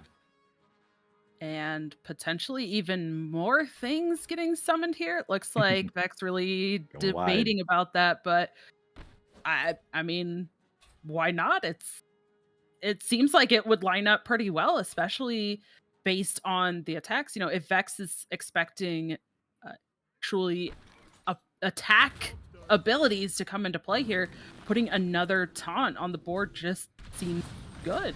Yep, and they do go for it, and we also know that Atsuna's final 2 characters are that Sorella and the Samuro, so having the taunts up now will mean that we can interrupt that Zarella Samuro come off from the bench, but we only get 1 kill. So most likely here, we might see the Samuro come out now, try to clear things out. Again, we see double green guy, or double caster still alive for Vex. That could be tempting for Matsuna to go with the Samuro, but I think these taunts are too disruptive. I think Vex is right. I think you were right to be able to put up these double taunts while you still have the Jaina, while you still have that, both of your casters, both of your Frost casters are still vibing, full health. Sylvanas is a lot of attack. Is that 80? No, 33 health on the Sylvanas, but they go for the Samuro. Can they get a fast enough trigger? Actually, they can. Malfurion and Brucon can both pre-trigger the damage from Blade Master Samuro to be able to get that double strike. But the problem is you actually can't really damage either of the taunts and have the Samuro do anything meaningful afterwards. Both low health taunts, kind of like a noble sacrifice if you're used to that from standard. Samuro really wants to attack a high health target that gets procced first. These taunts are very annoying for Atsuna. Yep. But going around it with the Brucon, get the muddy footing to slow down the... Ooh, humongous crit. Yep. Just went for it. Humongous crit from the Blade Master Samuro. We were not thinking about that. That was a massive sweeper on what looks to be a very highly leveled up, just that little make yourself immune Blade Storm there, and doing over 50 points of damage. Huge Those equity. Whirling Blades, huge. Especially the equipment could increase the attack of the Whirling Blades as well. So, you know, adding in that extra attack, even just by 1. Again, that's where we're seeing those huge damages you talked about, those slight break points, you know, and then you add the crit on top of it, or potentially any additional damage, and it's just those little, it doesn't seem like a lot, but that 1 added attack on something actually can add up quickly. No, definitely can be. And Asuna has done a great job managing their AoEs against the summon comp. Not a ton of comps have access to like multiple AoEs, and Asuna has been doing a great job with it, but we see remaining at the end of it all, a Zarella and a Samuro against double caster. This looks, again, theoretically favored for Atsuna. There are no crits from Vex that can come out. We can get another summon here, which will actually mess up. Ooh, no, it won't. The summon is too slow. The summon comes out at 5 speed. The Zarella and the Samuro can double strike, nuke down. Probably, you have to go for the Jaina, I think, right? You can invalidate. You can invalidate Varden's sweep. Oh, interesting. They didn't go for it. Yeah. They could have killed the Jaina there, and now the taunt is up.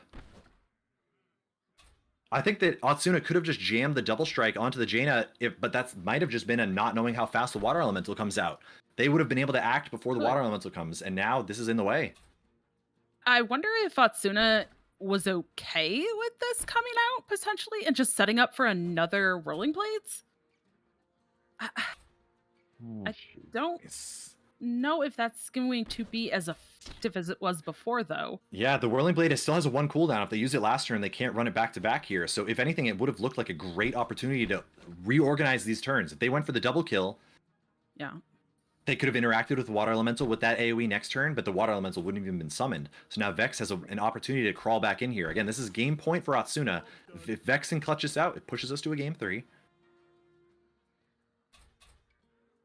The damage is high. Again, Zarella's okay.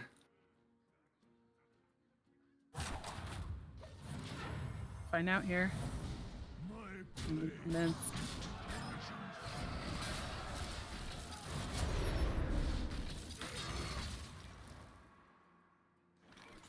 The Samuro didn't even get to do anything, did it? No, it just completely passed. The freeze was too strong. Yep. And this Jaina still sitting at 4 health. It has lived, several rounds now. It has, but this is going to be the point where she dies because all of her actions are too slow. Blinding Luminance actually wins the 50-50, but the bug is fixed. Ice Block works. Ice Block triggers, and he literally Vex wins because of the fixed bug. Apparently there was a hotfix. A Vex nerf. Hello. The script is real. What is this? Vex truly rigging it. Okay, hey. The hotfix, maybe it came through. I'm not sure if I didn't know that it was going to be fixed, but that was an ice block trigger. And literally the ice block trigger, that could have been what Atsuna was continuing to play around. Maybe had some extra information that we might not have been able to scoop up yet. But that could have been why those play patterns were a little bit odd, because that makes sense. Right now, that's why you don't just go for the deletion on the Jaina. If her item is working incorrectly, as we thought that it was, it makes sense to just delete her right under, and then it's just a 2v1 against the Varden. But nope, the Ice Block Talisman clutched it out at the end, so the audible from Vex to go freeze guys last paid off. How does Atsuna respond? We see a switch up. Okay, out of all of the matches that I feel like we've seen so far, like this has been the most intricate and back and forth that I think we've seen. And this is where the puzzle pieces and really figuring out the like mental game, like the back and forth has come into play. And this has been very fascinating to see it happen. Yeah, and we see a third essentially position here where we see the double red opener from Vex. We see the Tamsin here early, trying to maximize that death rattle. I think it's totally right for Vex to go for this early Tamsin, because so far that 25-25 that comes from her death rattle has been a monstrous nightmare. And being able to throw her out here early, she has double crit options. And so it's looking okay. We see Atsuna leads with, again, that nature comp, but Malfurion is getting blasted down. It's Atsuna's time to respond. We see a big lightning storm from the Thrall. One of the overperforming abilities, honestly, so far, especially against these summon comps. Yeah. And interestingly there, again, we saw Vex really going for just targeting one specific mercenary again, really trying to burn that down. You know, we've talked about that a couple of times now, how some players do that. I feel like Atsuna was doing that, but then also added in the AoE too. So it was like a great compromise, let's say, right? It was like, I'm going to kind of target one, but then also do something to everything. Yeah, and the fact that these AoEs, like, honestly, a really cool part about Thrall has been the fact that their AoE has no cooldown. I think Atsuna has really been keying in on this and makes it even more switch upable, because if you know that the cooldown has 1, you can play around it, but Atsuna has been able to just be spamming this ability. Unfortunately, it kind of makes sense because it's their only good ability without Wind Fury. We see the Malfurion die, Lich King BMs, and this taunt is alive and is starting to grow. We're seeing multiple shadow spells coming out now. You can't really afford to leave this taunt up on Vex's side. First blood is taken, dripping from Atsuna. Yeah, and again, look at that 1 health sitting there on that Cairn on Vex board too. Just that health has just made such a difference, because again, now if this is a fast enough ability, which it is, to put that in, and there it is. Wins the coin. That's a massive coin flip to win, because Zarella also looks like it had a 3 speed, but now Vex gets to take their entire turn. We see the Zarella take down the Thrall, or the Zarella takes down the Cairn at the end. Whoa, and they're all gone. It didn't even matter. Okay, well, so that was a straight coin flip where it was the Zarella's 3 speed against the Cairn 3 speed. Cairn won, which meant that their endurance aura sped up the entire team. Vex got to take an entire series of actions, but still that Thrall and the Brucon went for a massive AoE sweeper, got a triple kill. Yep. Atsuna's still looking with a bench alive, and Vex yet again on the ropes. Yeah, and again, that's where we see that factor with Asuna's build of pulling in those nature effects, right? Not just relying on the critical damage hits, but also going for the extra comp and extra abilities that combo together because of all those natures. And the Zyrel on the board, like you said, still 2 mercenaries on the bench for Atsuna, looking pretty solid here, but at the same time, there's a lot of potential taunts here, which are going to be annoying to deal with. There's that freeze that's going to happen, and Sylvanas can do some massive amounts of damage here too. So I'm not counting Vex out. Nope, definitely not. Again, this 25-25 is a big issue. We know that Atsuna's final remaining 2 characters are Anacondra, which honestly seems like we haven't even seen the Anacondra really yet. Oh no, just kidding. No, it is an Anacondra. So we know it's an Anacondra and a Samuro on the backline still coming out here. which are double green guys against double blue guys. Yet again, a favorable Yep. position for Atsuna. These color pairings have been so strong, but the Thrall has been doing work. The fact that Vex has actually walked into these multiple AoEs with having this the summon comp has been, it's what seems almost like a legitimate counter from Atsuna's side. As long as you can play it correctly and find those positions, I like how nature is lining up here, and we see this Thrall, or so we see the full BTX lineup here. This is that Blademaster Samuro, Thrall, Zarella, but Thrall says, I don't care about Wind Fury. We're just gonna keep slamming this AoE button on you. Vex out of characters. This is all they got. Thinking about, can we afford to go for this summon? The summon is so slow. Zarella and Samuro threaten killing this Jaina right away. We know there's an Ice Block Talisman, so the summon will be able to go through, even if she gets one shot here. You're not really looking to one-shot the Varden, but it could be. It might be that you actually want to go for it. Let's see what Atsuna picks. Banshee Bolt acts first. One shot. Interesting. That means Zarella was going for a different move other than the Blinding Luminance, unless her ability was slowed and she was coming at... Yep. Okay, so she was acting at 5 speed instead. Yeah. Slow blast from Thrall, still good enough. Varden can AoE slow your entire team, which has been one of his strongest abilities, it looks like so far. Another AoE, but a 3v2. Jaina at 1. We're definitely going to see an Ice Block proc here, and this should be enough to double kill. And even with a freeze and the Ice Block, I think Atsuna has it, especially with double green into double blue. Again, the crits are on Atsuna's side. Yeah, just watching this, I don't know if it's just the way that these specific two comps lined up, but the more I'm watching, the more I love this whole comp lineup from Atsuna. Yeah, Nature has been a strong overperformer. Again, that's been the comp that I have the most experience with playing so far. Surprising to not see the Guff. We see the Anacondra here instead. But if you really value that typing, right, Atsuna is going for the 222, I think, right?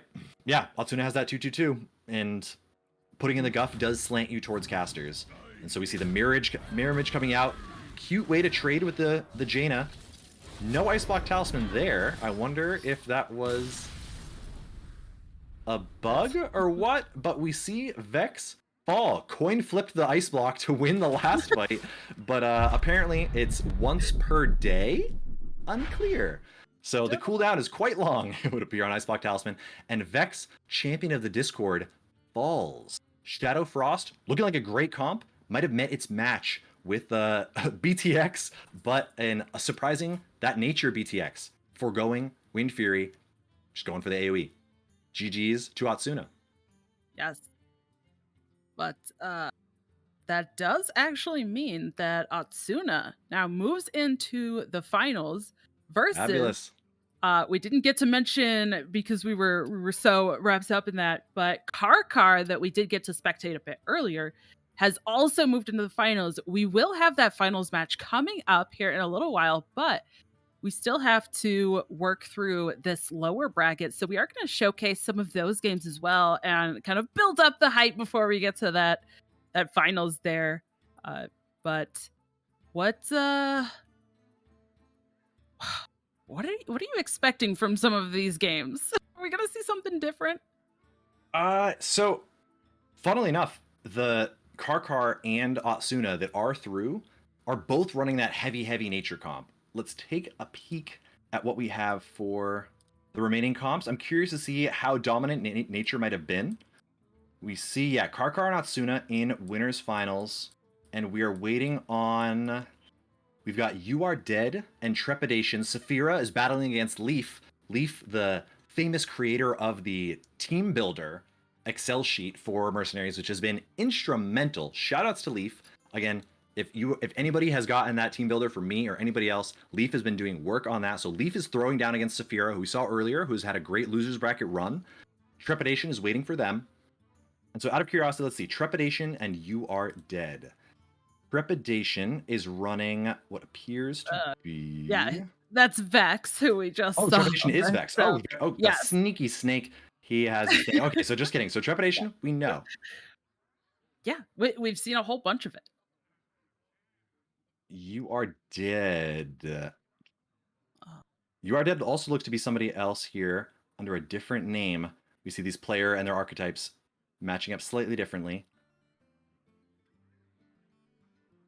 We see Zerotio still waiting. Wormlord is also down there. Wormlord and Scarlet are throwing down. We know that those we've seen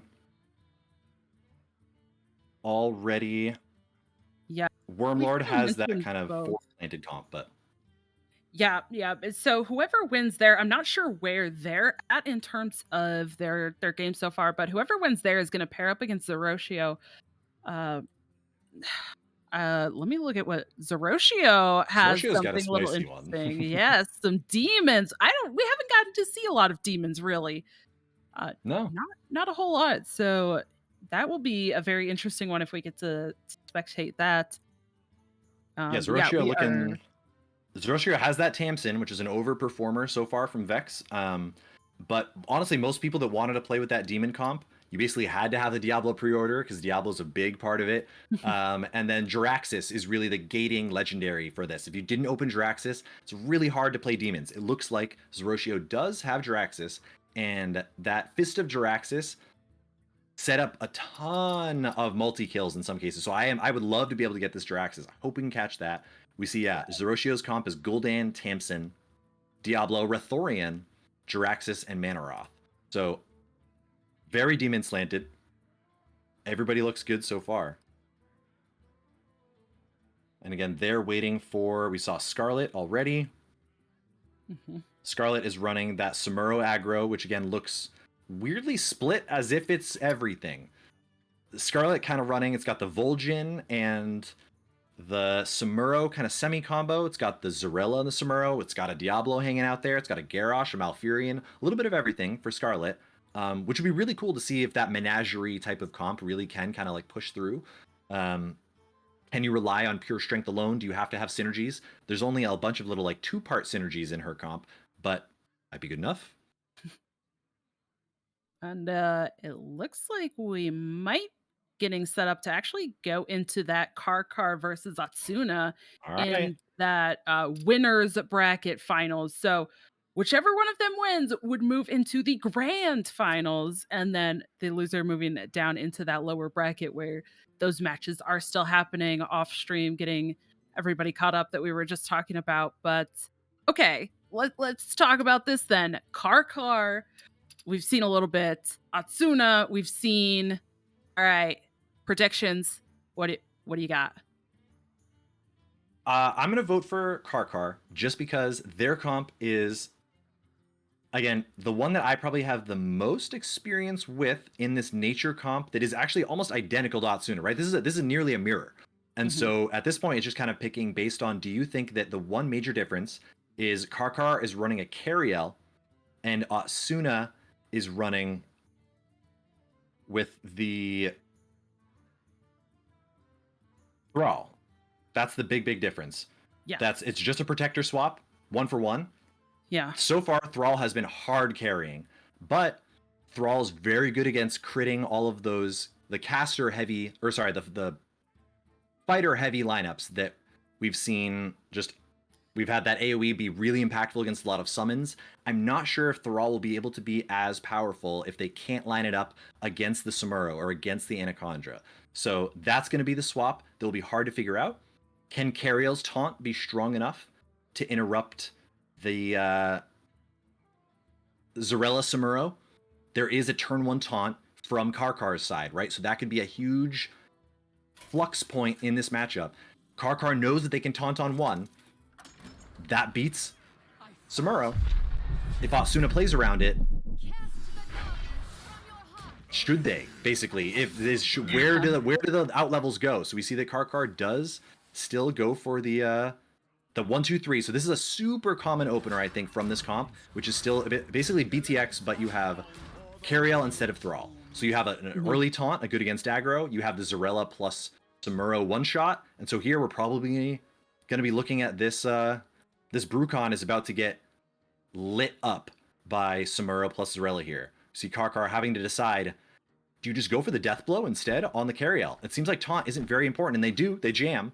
I would expect Karkar probably to have that Tome of Light where taunt gives you attack, but I think the math here works out. You're gonna get the Zarella damage. Malfurion gets a minor crit, but we see humongous DPS applied, and the death blow does put it over. So exactly, if you went for the taunt there, that Brucon would have survived. Thrall goes for the AoE, gets good damage, gets 1 crit, but Zarella Samuro does its thing, most critically. Yeah, I'm kind of interested to see here as well if that Cariel ends up using the seal. Mm. Let's see right now, Seal they're of thinking about it. Light. Yeah, Seal of Light is a really interesting ability, I think, and especially if there is this potential of buffing up the Samuro and then going for some huge amounts of damage. I don't think it's out of the realm of possibility.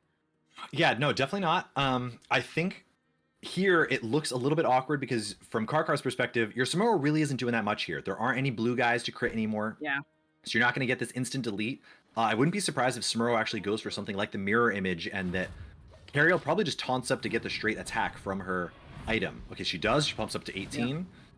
Checks out. Again, good DPS from the Anaconda to start burning down the Zarella. She will die most... Oh, not even at the end of combat here. Takes a big blast from that. The crit from the Anaconda puts her low but not dead. So a no trade on both sides. But now your Cariel is massive. Has that big attack. Samuro is still alive. Yeah. Zarella should be able to act fast enough to interrupt, or just at least to get off her ability, which could trigger that Samuro here, which now everyone's at low enough life total to be able to trade for this. So I wouldn't be surprised if, yeah, we go for the Cariel Death Blow just to set it up, just to tank out this Anaconda. Sure. And then we see the cash in of the Zarella and hope that the speed is fast enough. Yeah. Again, thinking about it, Karkar knows they have that 3 speed. The only thing that could interrupt it is if the Malfurion had sped up all nature abilities last turn. And if I remember, I think they probably did. But we'll have to see here. There's no... Hard to tell on the left side over there. Yeah, Karkar is really going back and forth debating here, and I Doing the feel math. like factoring in exactly what you said, like trying to think back. Okay, which abilities were used? There is kind of, on that left-hand side, there is kind of the little history there, but this is... Oof. Okay, Blinding There it Luminance is. gets off. Yep. That's massive. So now this yeah. full trades. The Thrall dies before they can AoE. The Yep. Malfurion gets to root the Samuro, but Samuro's already attacked. Big crit. Anaconda trades the crit, but now Cariel gets to bait a big slam back.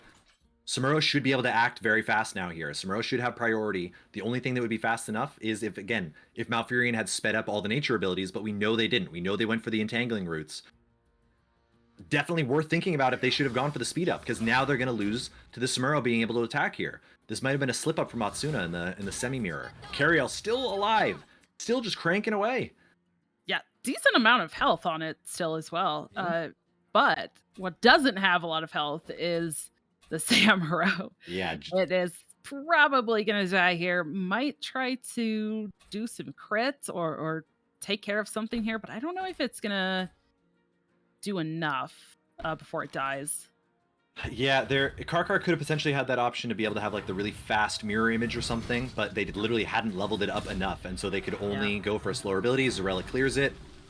Cariel gets the massive heal. The 20-point heal and a kill.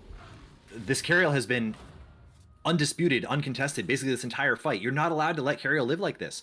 But no blue characters came out. The only thing that's going to crit the Cariel is another blue character, and we see Zarella. You can't really afford to focus the Cariel like that. The Zarella's DPS isn't great on her own. Shrinking the Cariel would have been good, but Cariel lives to see another day and has yet another target that they can crit, but probably has to taunt back up to just get that attack. Yeah. So we see some sub-ins here. Atsuna down to their final 3. Yeah, still 1 on the bench for Karkar. So in terms of Mercenary, just 1 for 1, Karkar is a bit ahead there.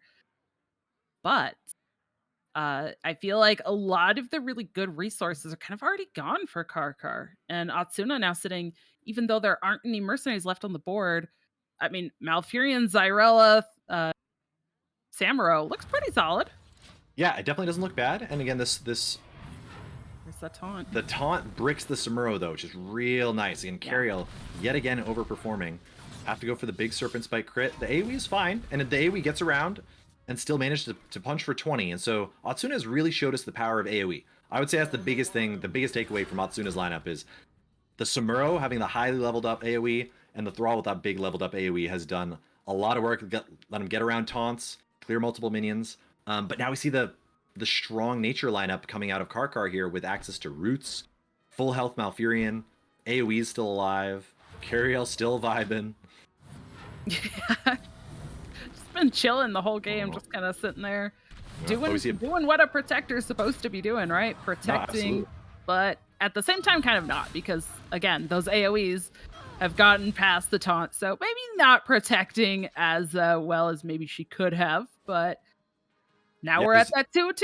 Yeah, the Zarella actually managed to go for it there. A 28-point crit from the Zarella was actually quite meaningful, and shrinking the attack was, again, really good. You almost have to wait for the shrink, or you have to wait for your Cariel to buff up her attack to even get the full shrink from the Zarella. Atsuna lined it up, got the kill, and again, that AoE from Samuro proving critical. Going around the taunt, cleaning up everything, and doing enough damage to push it over. Very fast entangling roots from the Malfurion means that Samuro is now locked up, can't attack, so if they were going for that double strike, can't act. Mirror image, but the mirror image copies and is rooted. That's new. All right, new interaction. Who'da thunk it? A copy copies the freeze. Yep. And again, that is where the speed of the abilities really comes into play. I mean, if that root had come later, well, that would have been completely different. Yeah, you get that attack off. Yeah. You don't take damage from the retaliation damage. The AoE is a good crit. Managed to clear it up, and we just have a Malfurion versus Malfurion duo. Whoever can attack faster wins, and Karkar was the one that got to speed up last turn. The Entangling Roots comes out early, trades back, wins the semi-mirror. Cariel, hey, I predicted the Cariel, and Cariel did work. Thrall really couldn't string it together, couldn't get the big crits. Did a good amount, but Cariel, I would say, was the absolute MVP of that fight. Karkar up 1-0 in winners finals.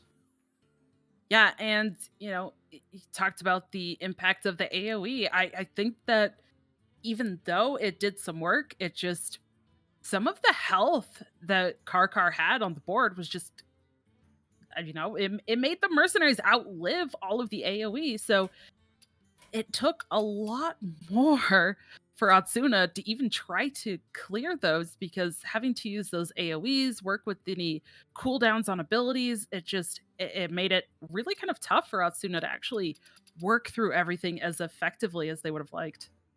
No, definitely. And I wonder if Atsuna wishes that they had started with a different lineup, right? And I wouldn't be surprised if we see a switch up. But, I mean, it went down to the wire there. I think Atsuna could just say, let's run it back, right? As long as Karkar might say, I won, I'll just run it back. And Atsuna could instead say, I lost, but I know why, and I can get around it. So they might go for the double runsies backsies. We'll see. Again, we saw the Samuro lasting quite late. We could see it open. But neither team necessarily has neither team has the triple caster comp, which is really what Samuro wants to see, which really guarantees that you'll get a kill right off the bat. So quite, again, effectively a mirror match here, where it's just the Thrall or the Cariel. Cariel overperformed there. If Atsuna can potentially identify that, and maybe we see a lead with Zarella Samuro now, so that Zarella can start critting that Cariel right away. I think you probably are still incentivized to start with Cariel if you're Karkar. And so Atsuna, again, could look right into that. Go for the opener where, again, you expect Cariel to taunt on one, which normally should interrupt the Samuro combo. But if you're okay with killing Cariel, then that might just be fine. Yeah, I'm really... do you know, have we gotten information on what equipment these players are using? I'm not sure if we have or not, but I really would be interested to see which pieces of equipment players have gotten and are choosing to use here in some of these fights as well, or locked in for their comps. Yeah, no, that's going to be an overlay thing, right? I think that we'll definitely be able to get before too long to be like, okay, they have this, right? I think even the signups for this, you didn't have to register which item you have, which actually from a tournament, nobody has changed their items, but from a tournament integrity perspective, that is interesting. That's something to keep in note for the future, is that we'll probably require people to register both all their items as well as their lineup. So that's an interesting thing to think about. Again, No one's going to be stream sniping anybody here. We are on a delay. No one's going to be cheesing it. There's no money on the line. So again, this is a good limit testing tournament, but we're back in it. Yeah. So We let's see. see the carryall again. Yep, Uh, the same opener from Karkar. Is it the same from both? No. Did Asuna started with the Samuro last game, right? I believe so, and Yeah. the actually no. So I think Atsuna had the late game Samuro still, but we do see the Zarella opening to probably burn down this carryall. Atsuna is most likely transitioning to be able to say, no, that carryall was a nightmare. We're gonna get that out of the way right away. Yeah. But the double nature setup still opening with Malfurion is always great because you get the early speed up and it speeds up your next turn of nature characters. So anybody that boards in any nature gets the effect even if your Malfurion dies, let alone if they attack twice. We see the Cenarian Surge going just for the crit. Same thing, we see just the good AoE from Thrall. No trade on turn 1. I think to be expected in the mind gamed openers from both players. Karkar is still leading with their strong open, but they're not even actually focusing the okay, now we get the focus on Zarella. Surprisingly, they didn't go for it last turn. Oh, or did we see the Zarella shrink? No, I think Zarella ended up critting the carryall still.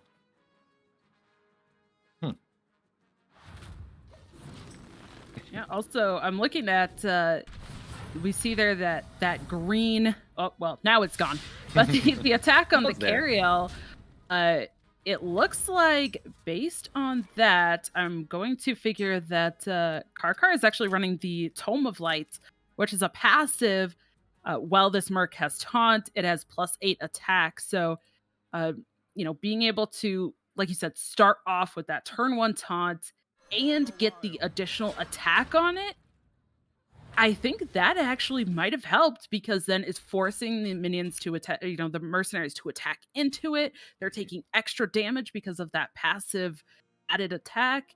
And again, we've talked about how some of these seemingly minute numbers have actually made differences, but 8 damage, 8 attack every time it hits feels like a lot.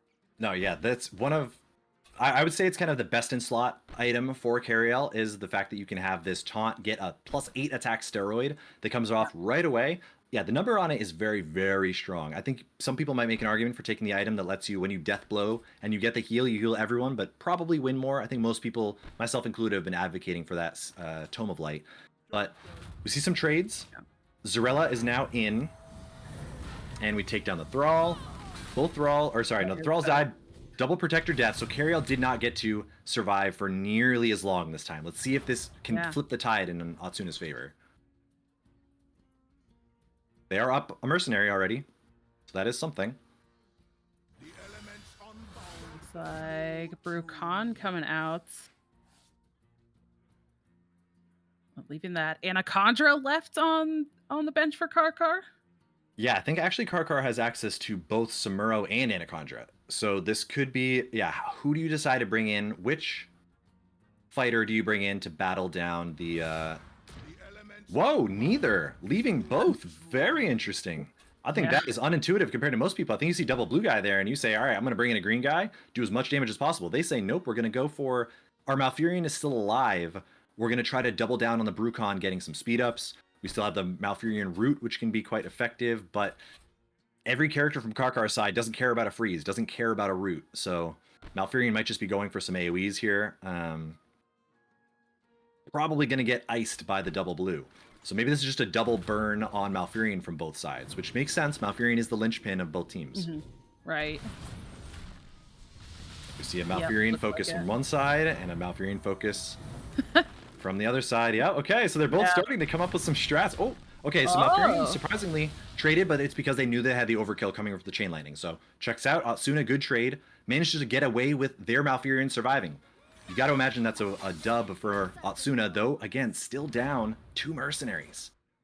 Low health on Atsuna, but... Well, this is the last mercenary now for Karkar. This Anaconda coming out still has, both the... what did you say for Atsuna? The Anaconda on Atsuna's side? Yeah, Anaconda and Samuro still live for Atsuna, and yeah. that is a daunting barrier to get over here.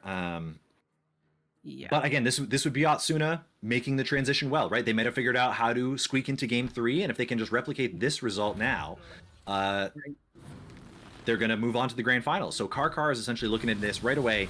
Karkar is looking to start here thinking, how can I shore up this final matchup? How can I transition? Because I lost, I would say, pretty convincingly here.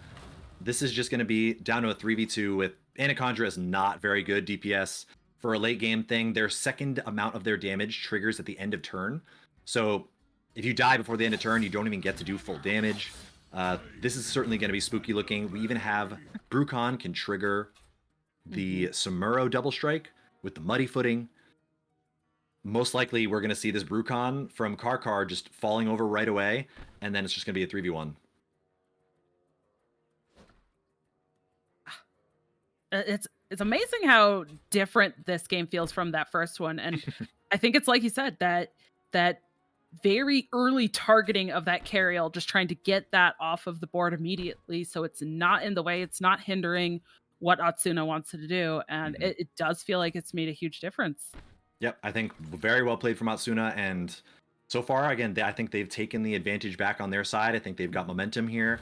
Karkar, the onus is on them to figure it out too, right? Winning game 1, or I mean, arguably, I suppose even losing game 1 and winning game 2 might be a better position, because when it's onto the ropes, if you make your opponent, even if they won game 1, if you have to think really hard and get out leveled at the very end of it all, that's all that matters. So this could be very much so. We might see that Mercenaries is a game of, if we keep this best of 3 format so far, this could be a game of maybe even just like get experimental in game 1, and then really go for some big plays, some concerted outplays, knowing what their compositions are like, knowing what the player patterns are going to be, not just play patterns, but player patterns, right? You're going to be able to read your opponents really well. If that is one of your skills when it comes to competitive games, this is going to be a good game for you. Yeah, absolutely. Again, those mind games and like the mind game inception, right? How far down the mind game rabbit hole do you want to go? How far do you want to dig yourself?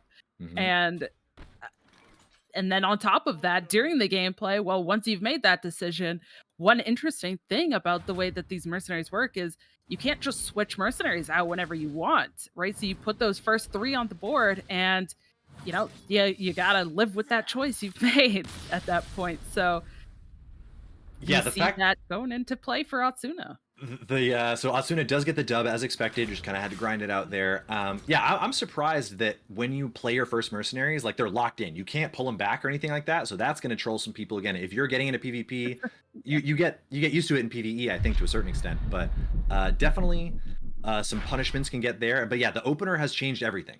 I think the transitions and how to interact with your opponent's opener, like you said, you have to set 3 at once. At least when things start to die, right? Then you can start saying, okay, I'm going to bring in this guy now. I have some time to think. It's just movements of one mercenary at a time. But that first opener, so much of the equity of the match is really roosting right there at the very beginning. And if you mess that up, you put yourself in a hole right away. You better have a very good game plan coming off the bench.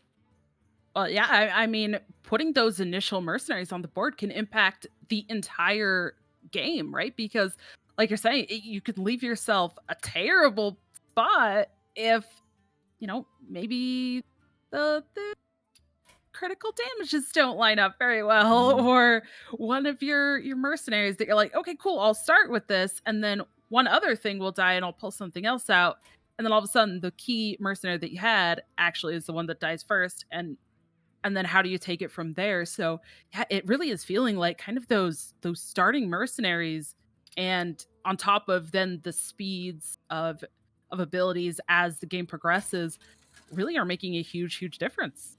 Definitely. And interestingly, we've seen Karkar stay with the same opener every time too, right? So that's been a big deal.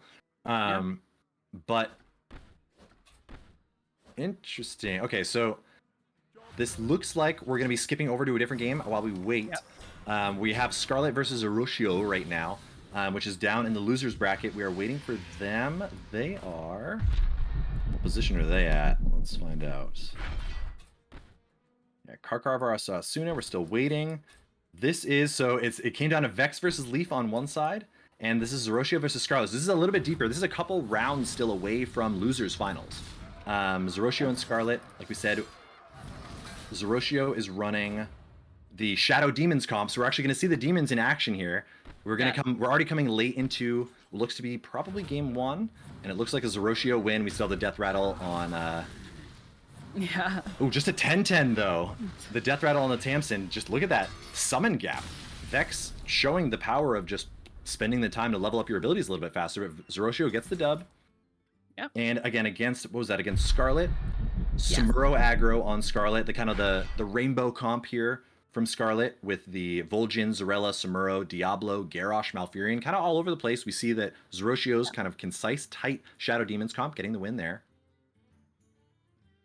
Yeah, we kind of came in at the end there, so we didn't really get to see. We spent a minute beforehand talking about the starting Mercenaries, so we didn't get to see that, unfortunately, in that. But we're gonna find out, as more of these games go on. I mean, I feel like the demons have clearly been doing at least somewhat decently for Zeroshio, right? Running it up Moving the him losers bracket, through yeah. Yeah.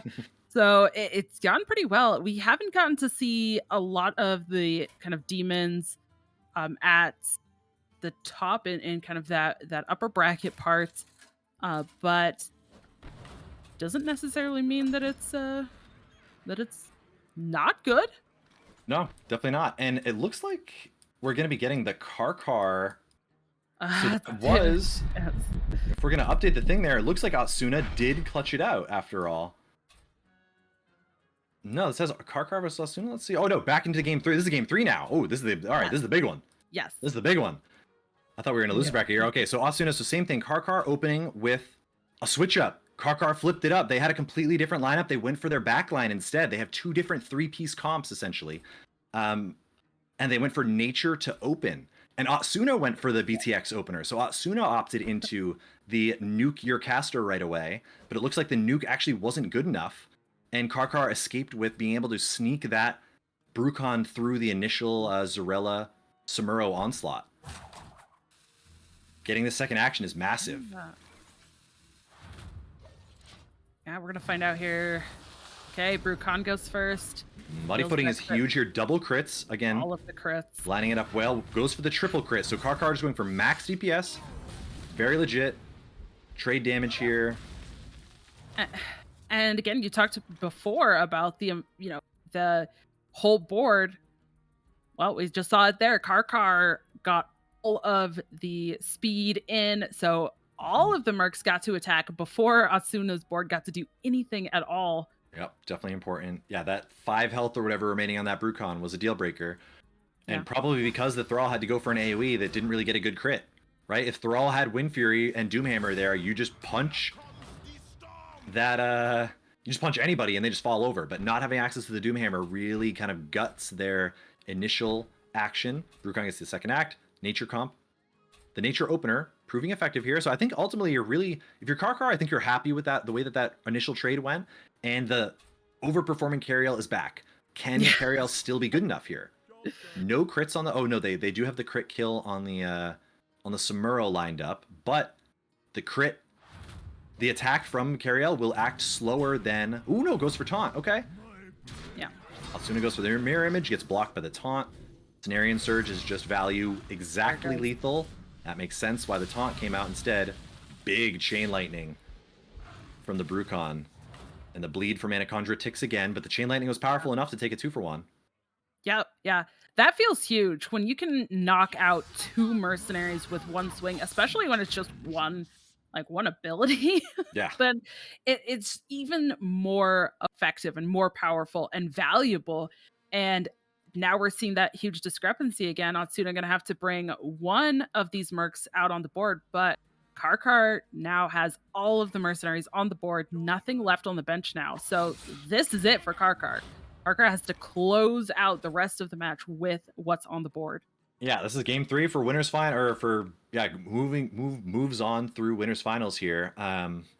Again, you would kind of expect Atsuna to be favored, but the fact that Karkar had 2 mercenaries die at the same time means that they actually get to bring in the Sorella Sumuro combo simultaneously. So they do get to act right away. This Vol'jin is dead. if Karkar wants them to be dead. But instead, it looks like we might actually go for a little switcheroo. Karkar's thinking about, we just got to take out this Thrall. We can't afford to take the AoE from the Thrall. Zarella will act fast enough to get under that Thrall. But looks like they're in the tank about it. Unclear, because again, if you go for that, then your Samuro doesn't get the double strike. No way to really deal damage before it.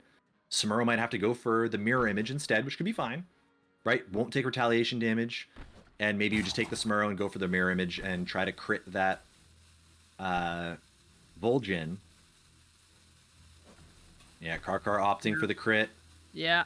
Interesting. Hasta, the damage isn't enough. So Hasta still send the Samuro at it and then trades the Cariel just for the big crit on the Anacondra. So yeah, big damage. Yeah. Samuro has to, unfortunately, spend the entire action to clean it off. But we see a good trade. Huge crit coming off on the Zarella there, but still alive. Still alive.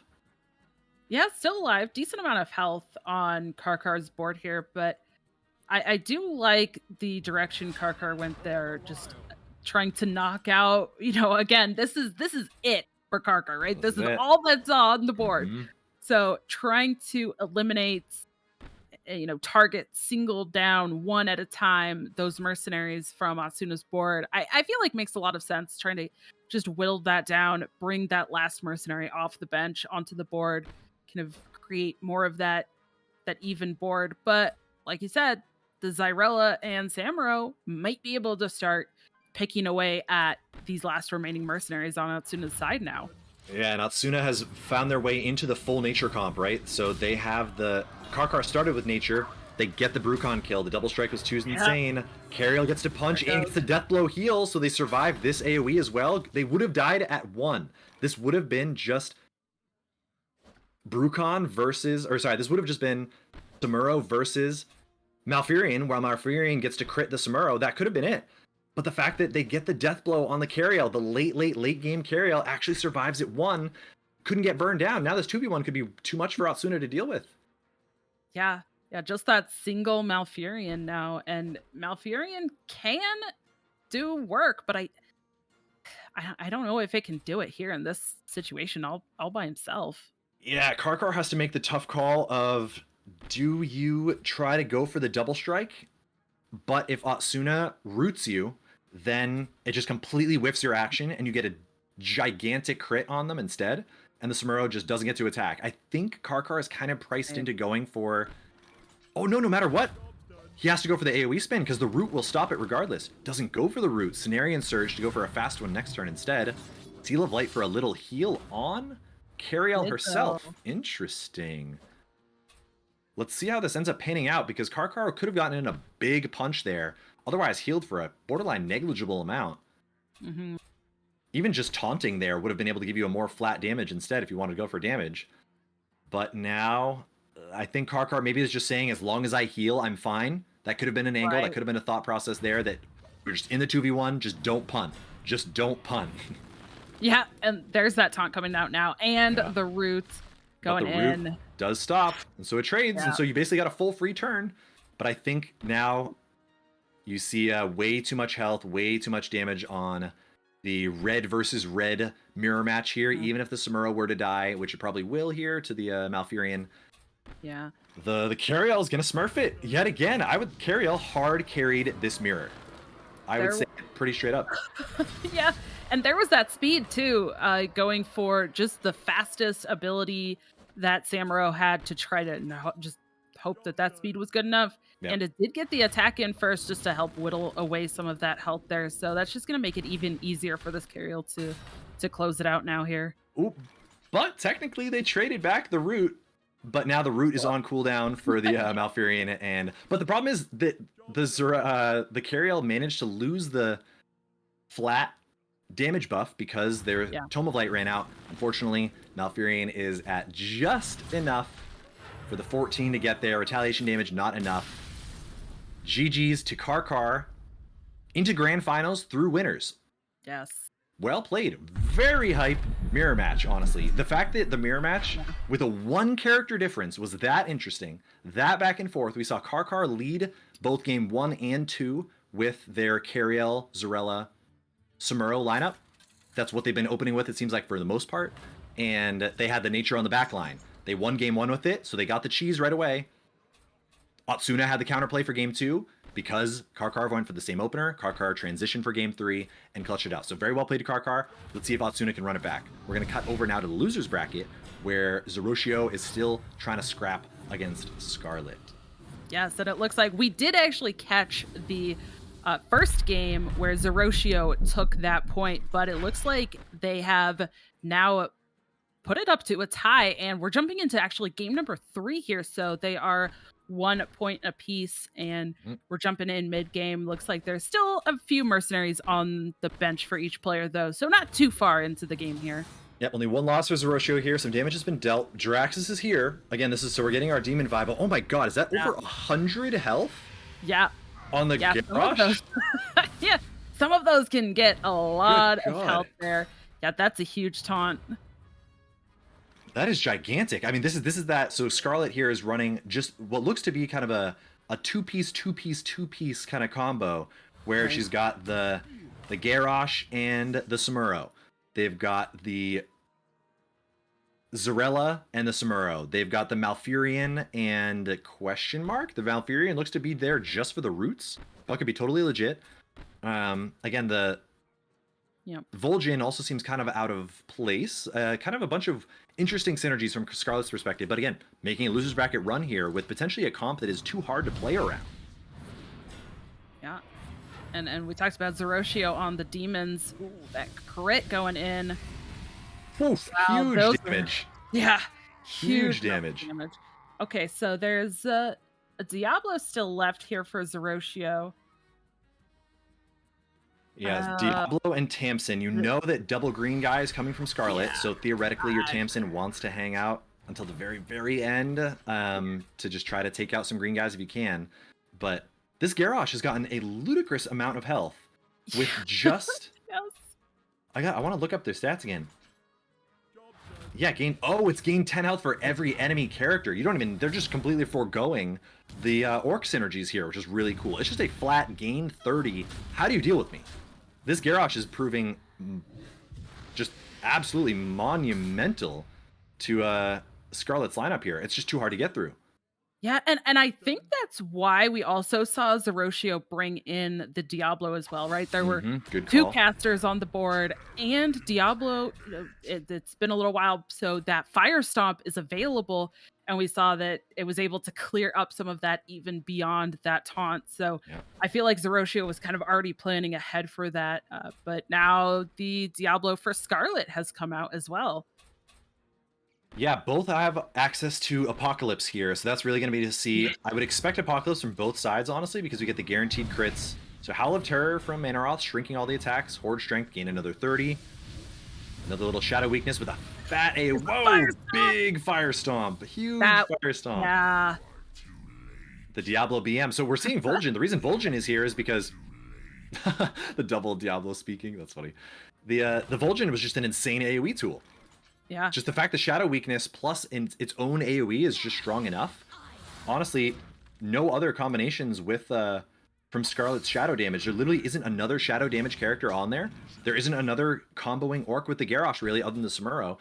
Scarlet has gone for who has really insane numbers and really flexible options. And Zeroshio here, I think, has some pretty good speeds with a lot of these abilities here, but... Well, gigantic AoE again from that Samuro. Yeah. There's so much AoE on the board right now for Scarlet between the Samuro and that Fire Stomp from Diablo. It's just like taunt and then 2 AoEs behind it just feels like it might be an insurmountable challenge for Zeroshio. Atsuna showed it to us, the strength of this AoE. And again, this was...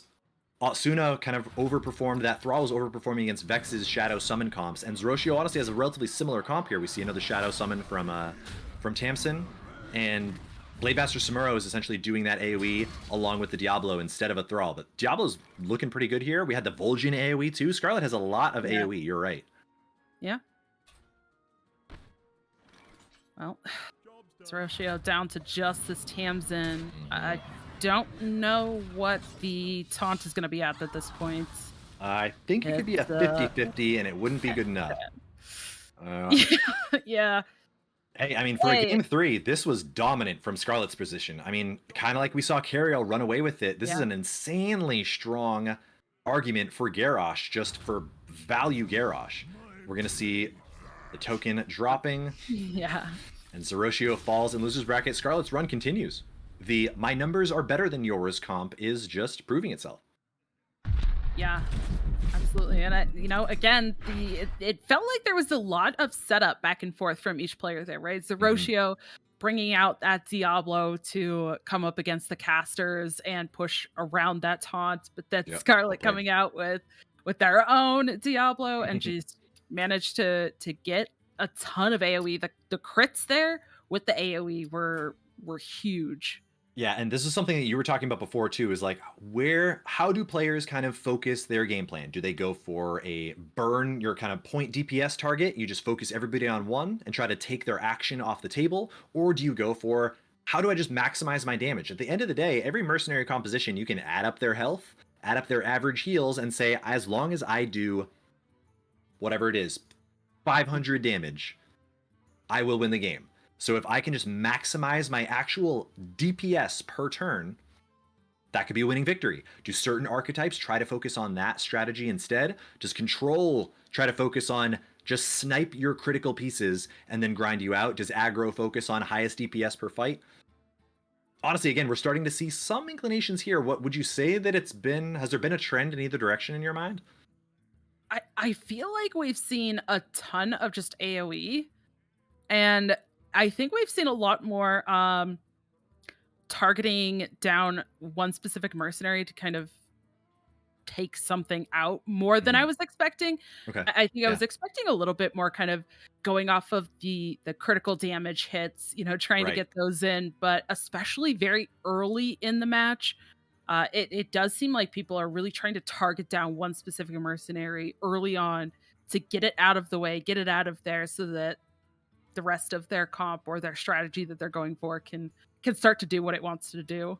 No, definitely. And it's been kind of hard to tell in terms of catching up here, just because, again, the archetypes are so interesting and Mm. complex and nuanced. But do you focus somebody that is annoying for your comp?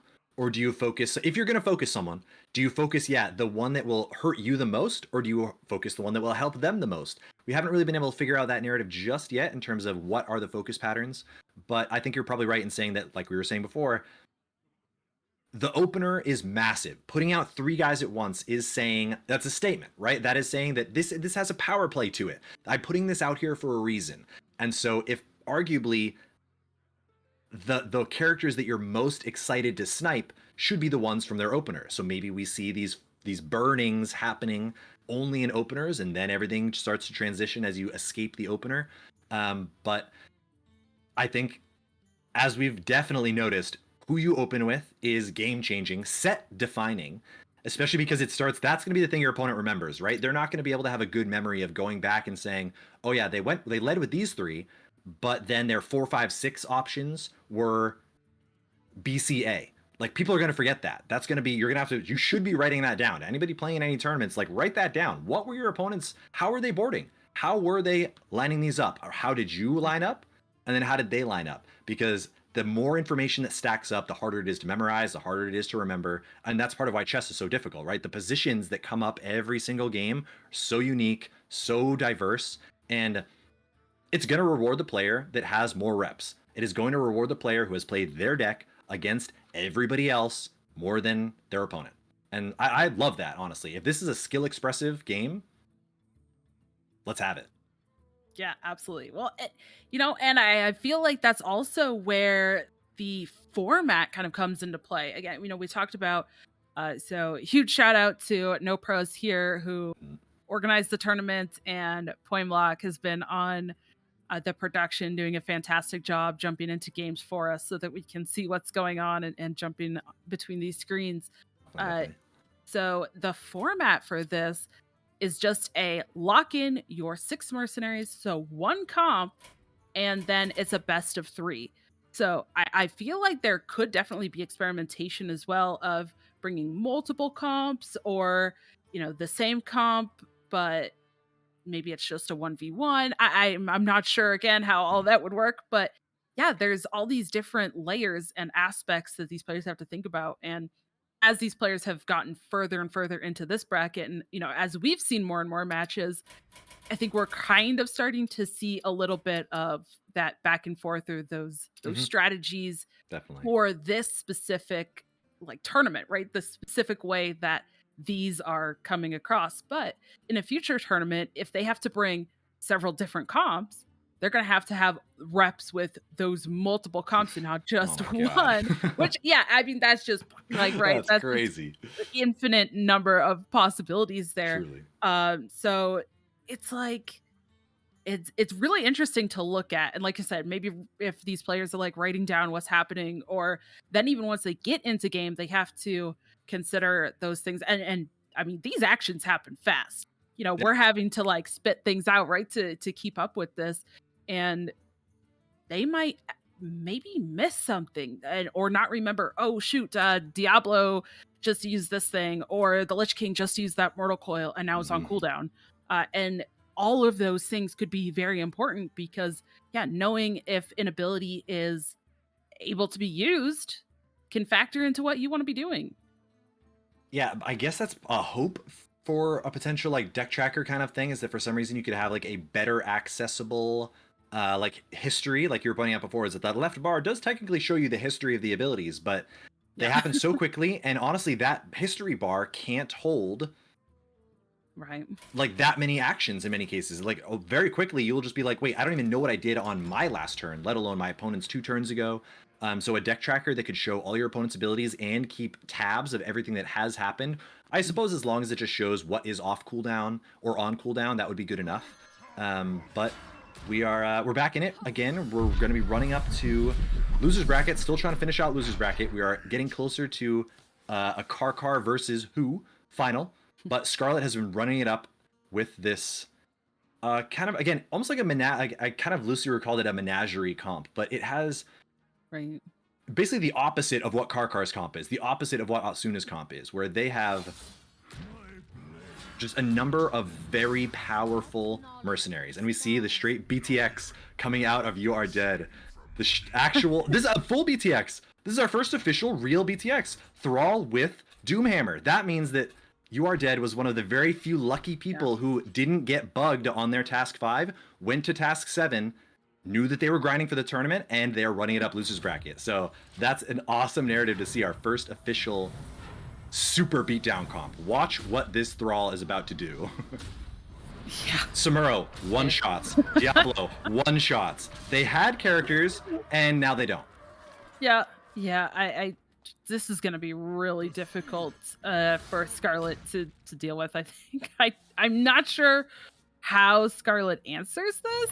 Maybe some taunts can help, but They thankfully had the Zarella out on turn 1 to prevent the yeah, true double kill. But this is, again, from just a historical perspective of Mercenaries' brief and violent history.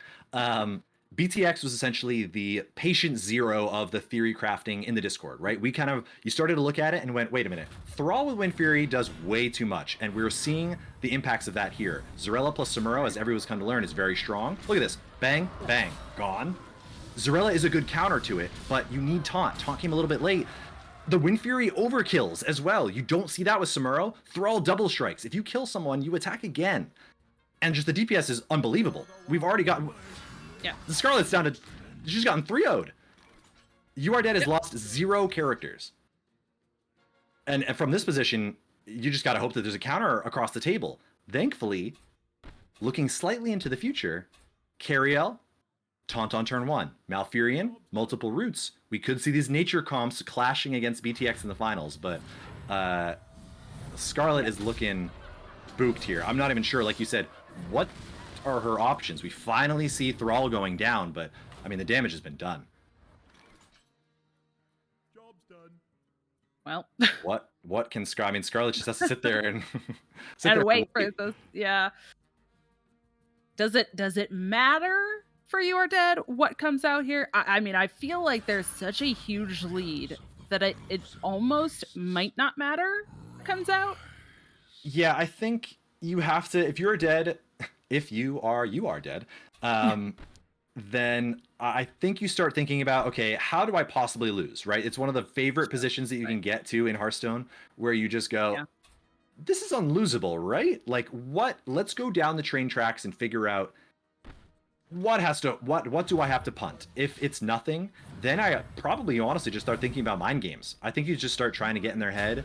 As long as it's not BM, I think you start trying to like give them thoughts about how you would board, to just mess up their next turn. Like, they're gonna think, okay, now I have to stop BTX as my opener.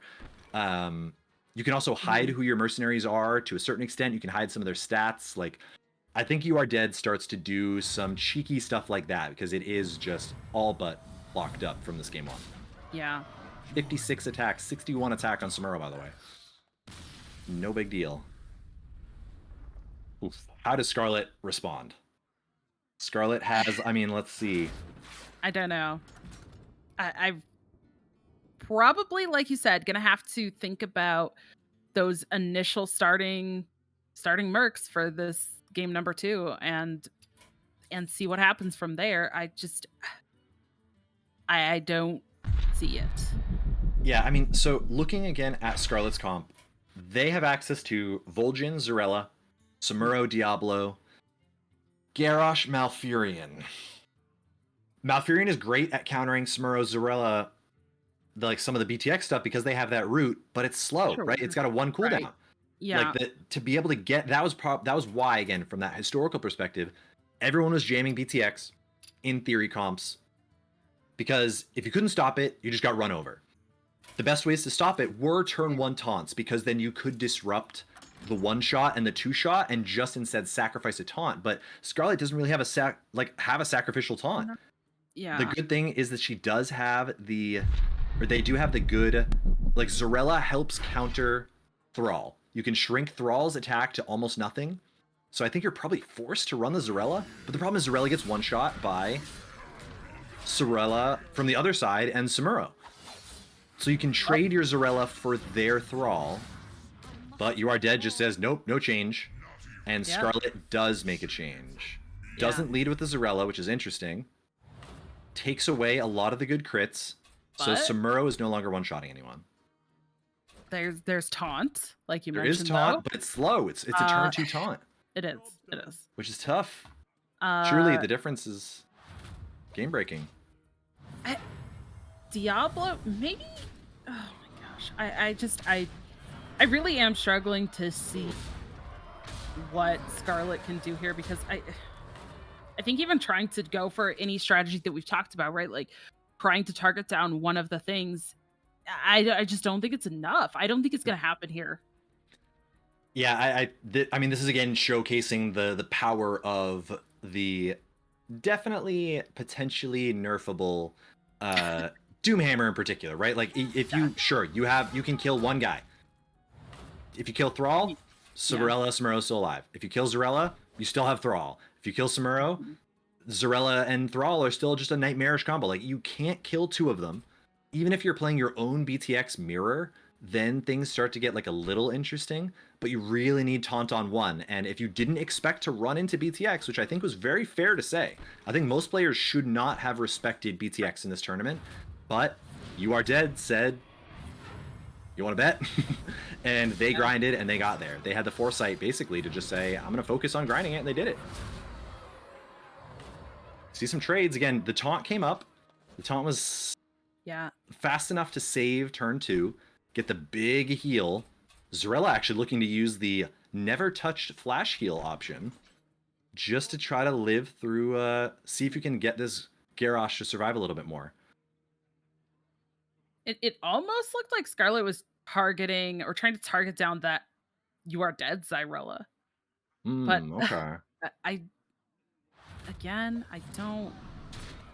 don't know how much that does here.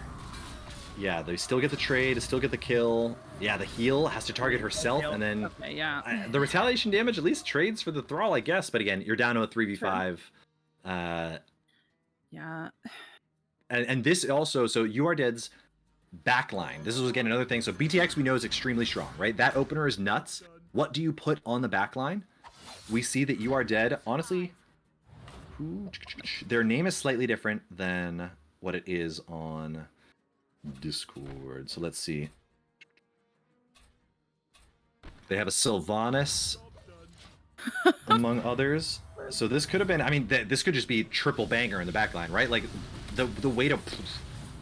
Vol'jin, looking strong, though. The ways to round out BTX are numerous and borderline infinite, right? Like, you can just put good stuff behind it. You can put nature behind it. You can put just the Jaina Varden stuff potentially behind it. What you want to line up the rest of your comp, what do you fill out your team with, is definitely a really interesting question. And depending on how inbred the meta gets, it gets close. But yeah, we see the super grind late game of Sylvanas, Lich King, and I think that's an Anduin. Looks like it, yeah.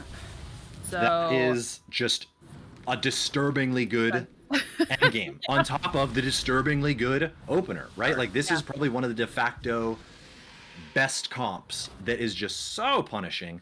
Even if you're ready for it, BTX can then start to tech for people being ready for it. A dominant showing from BTX here.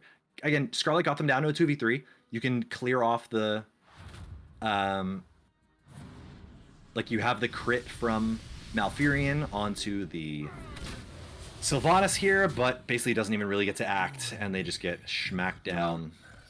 And Scarlet falls, you are dead, moves on. I mean, definitely a bit closer that time. So I do think, Scarlet had the right idea with trying to get that different start going and try to react to what they saw the first time, but it just was not quite enough there. Like you said, I mean, it just felt like there was no slowing it down. It was like that extreme snowball effect where, or that boulder going down a hill or a mountain, right? It's like, is that the top and it's sitting there? And then as soon as it started, it just whoop right down. Yeah. And there was just no slowing it down at all. No, and again, well played from You Are Dead. They had the prep. It's getting rewarded. Again, pioneers in this format, like I said, whether it was your theory crafting a month before the game came out, your understanding that you had this opportunity to grind for a tournament and kind of showcase it, they're getting rewarded for their options. I mean, truly, Mercenaries seems like a great game to reward individual player decisions, whether it's who do you level up, how do you spend your coins, do you farm tasks, do you try to push for one item over another, do you build a comp that has built-in defenses against your counters. I love, like I said, I think that one of the best expressions for it is a skill expressive game. You can really kind of show yourself as a player, your decision making in tight scenarios, your macro understanding of the way that the numbers work, your micro understanding of the way that some of these comps are going to line up, and hopefully is instead just despite being, again, marred with the blood of the violence of BTX, I think is just a good thing to go forward for. Like, the better player wins, as long as it will come down to that. Here, sure, the narrative is slightly skewed because this is, I think, the only Doomhammer in the entire tournament. That will not be the case in future tournaments, right? Because people will have time to grind it. The hotfix would have been nice to see before the tournament. Again, we saw Vex apparently have part of a hotfix. Their Jaina Ice Block Talisman still worked in one game and then didn't work in another game. But regardless, I think I think this tournament has still, with all of the weird little things going on, showcased the potential for this format. And that was a super important thing that you were talking about, is the format in particular. I personally love it. Comes from Magic, more or less, of you bring one deck, it's a best of 3. You just get a lot of opportunities to play the deck that you like. I think that was one of my least favorite parts about Hearthstone competitions, where if you love one deck, there isn't a format for you to play, right? Mercenaries actually rewards you in having one deck that you grind out, you make it sick, you get cool skins for it, and you can just learn it really well.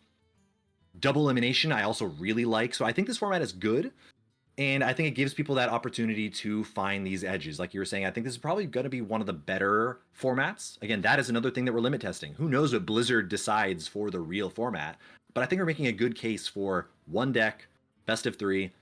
Maybe you have bans later down the road Maybe once we're at 100 mercenary roster, then you can start bringing 3 lineups, and then you have a ban, and we get into conquest stuff. But I think with only 50 characters, and especially obviously this early, bans didn't really work out. Multiple lineups were a little bit too hard to manage, but definitely down the road, that's something we could see that would be a potentially whole second type of like kind of like last hero standing and conquest. See multiple archetypes like that for a competitive future in this game.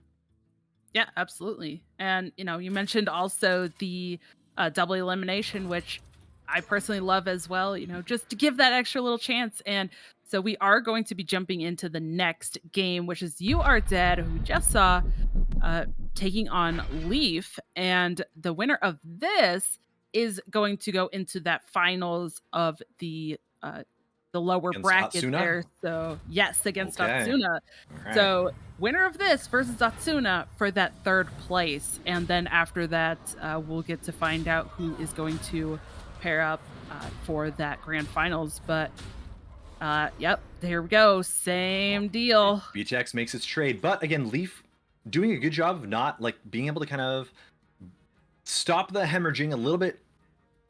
We only saw 1 death, and Leaf's comp here is we kind of loosely listed as control. It's Varden, Zarella, Samuro, and then Diablo, Karen, Garrosh. Kind of a similar matchup, honestly, to Scarlet's comp when you think about it, is that sounds very similar. There's no Vol'jin, but that still has the Garrosh for value. It still has the Diablo for value. It still has the Zarella, Samuro for value. So Varden could do a lot of work with some freezing, but no Death Rattle item on Varden, it looks like. That random freeze could have been a big role player against this, but Yeah. let's see how these trades happen. Okay, so we get the taunt and a very fast acting. Oh my god, that was Wow. that was such a cool Yes. combo. That was so cool. Fire The speed up stuff. our team. Karen plus Varden plus Diablo was speed up our team, slow you down, no one acts, super fire stomp. That was one of the coolest combos that we've seen so far. That was awesome. Yeah, that was beautiful. Just barely leaving the Samuro alive. That 2 health. And But look how I'd slow they imagine are. it's not gonna. Yeah. Okay, so now interestingly, so how do you feel like You Are Dead wants to now approach this? Is it going back to that just target one thing down? Does it do they want to focus on the crits? What do they go for? Well, so the You Are Dead's backline comp is theoretically a really grindy comp with Anduin, Sylvanas, and Lich King, where it's just trading like multiple heals and DPS at the same time. They're kind of priced into the option they're going, but Leaf is just actually saucing this. Yeah. That's like they're just up an entire mercenary at this point. Again, Lich King is relatively low, and Sylvanas didn't have the time to really ramp up, right? Like if she wants to come out here with this action being get a ton of attack, it's going to take forever. We'll be able to see You Are Dead's option here. Like they're thinking, do we have time? No. I think they're actually going for a Hysteria here though, to basically play around the Samuro getting extra attack. Endurance Aura triggers again, a double strike, but no trigger. It actually happens faster than Flurry, which sucks. And the For the Queen trigger, like we thought, Yep. trade some damage, but nothing too crazy here. No, everything's Everyone's still still alive. alive. Which you have to Yeah. imagine is great for Leaf, right? There were some big cooldowns used. Right.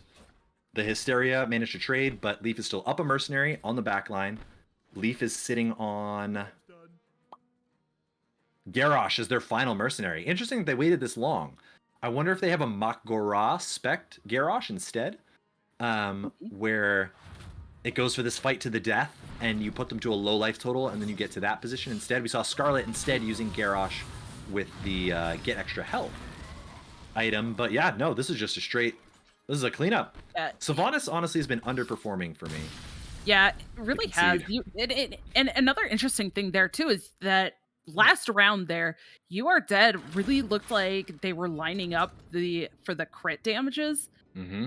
and I don't think it worked out. Plus, like you said, Sylvanas just didn't quite get to do enough. There, just it all seemed a little too slow as soon as that initial start was kind of gone because of the speed.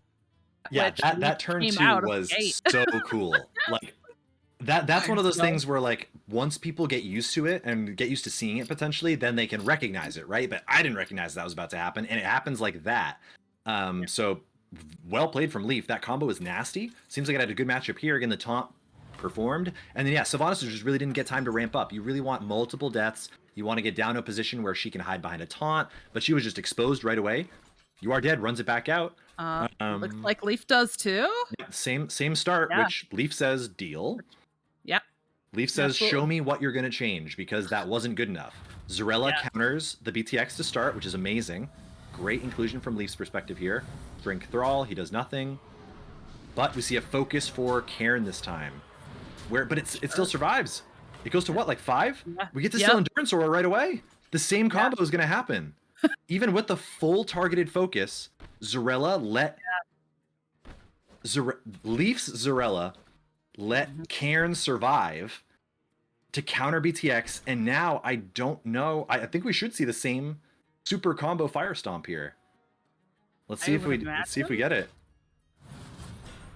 Yep, 3 speed into Shrink. Yep. And then boom, There boom, boom, boom, boom.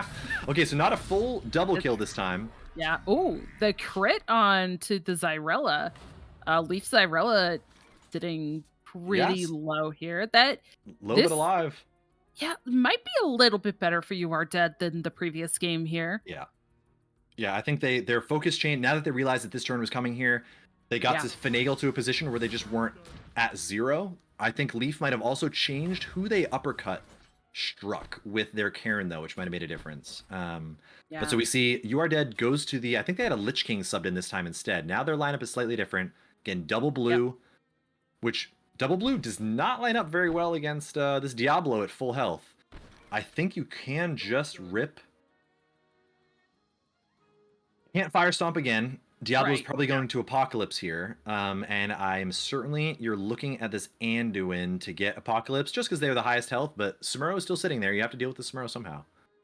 Yeah, and the Samuro has a decent chunk of attack on it right now, too, which could be potentially pretty scary. Mm-hmm. The Zarella is there theoretically to help shrink that a little bit, but I mean Zarella's only shrinking for 12 with a max leveled Blinding Luminance and a max leveled item. So Samuro still gets to apply a lot of DPS if they want it. We still see it shrink.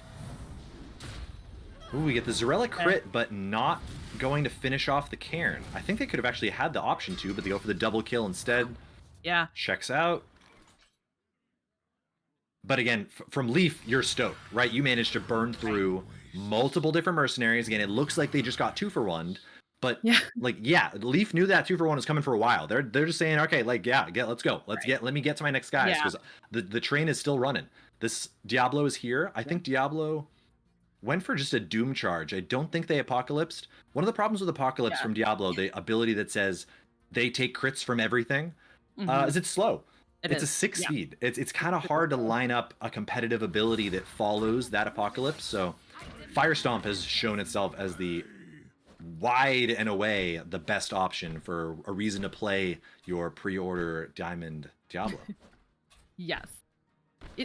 And the hard thing too is, I mean, we've talked, like, one of the big stories, well, I guess we've kind of had 2, I feel like, over the course of today is the speed and the starting, right? And like you're talking about, you want to get those crits in, you want to be getting your abilities before the opponent does, and hey, cool, Apocalypse, like, here it is, but so everything else already attacked. Too slow. It feels a little bit out of touch with how fast these players want their mercenaries to be attacking, and we're seeing that here. Another mercenary drops for You Are Dead, gonna have to pull out the last mercenary from the bench. Leaf still has one on the bench here. Yeah, no, this Diablo was literally an opener, and 4 turns later, he's still there. He managed to rotate all the way through and do another Fire Stomp. So yeah, that was turn 4, where he just went Doom Charge, Fire Stomp, Doom Charge, Fire Stomp. And about to get another Doom Charge. And again, this is just too much value. You can't let Diablo do that much. But again, what is killing Diablo? Red characters. Thrall is one of the best protectors to DPS down a Diablo, but Leaf countered the Thrall with the Zarella. It's borderline textbook, honestly. Like, Leaf has shown, in my mind, one of the most coherent, next-level compositions with a very strong 3-piece combo that survives a lot of burst, has a counter to one of the most broken openers in the game, and has a late game to back it up. Things have looked great from Leaf so far. I'm really excited to see how Leaf matches up against the nature comp here in the finals, because right, the winner of this is going to grand finals, right? Or no, they're taking down Atsuna, so they're going to be running Yep. into Atsuna and losers finals. So still a Yes. nature battle, which will also set the tone for what the future looks like. You Are Dead here, tanking, deciding what option, what gets me out of this. They are going to realize yesterday that it is nothing. Ice Lance for the slow. Varden is doing a great job, honestly. Varden has been proving his stuff, and even without the death rattle item. Job's done. Yeah, you know, one thing that I've found really interesting too, as we've been watching this, is once it kind of gets down to this ending point, and players still have Samuro on the board, we've seen a lot of that mirror image, Yes. which I think just also speaks to the fact that they're just using the mirror image health as a delay so that it soaks up an attack, right? And there's less damage that then goes on their mercenaries. So it could potentially give them an extra round, especially when they're already ahead like that. It almost just feels like it's kind of locking up the game. And they're saving that ability to use at the end as like a little shield, like the oh haha, you didn't you didn't kill my stuff there. I'm still in this.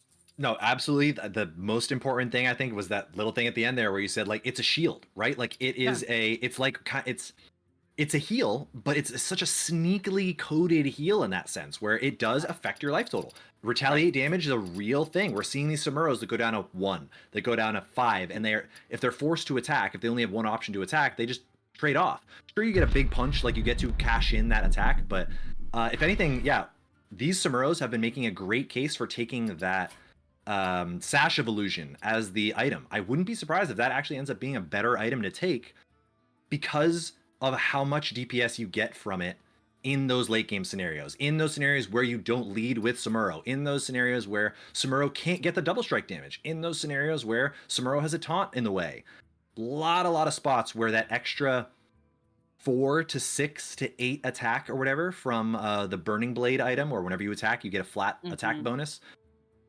It might not be worth it. It might actually just be better to go for the Sash and get the, protect yourself, save some health, do some good damage, change up where Samuro can come in your lineup. Because I think, again, as you mentioned, we've seen these Samuros in the late game, right? We've seen these Samuros in the mid game.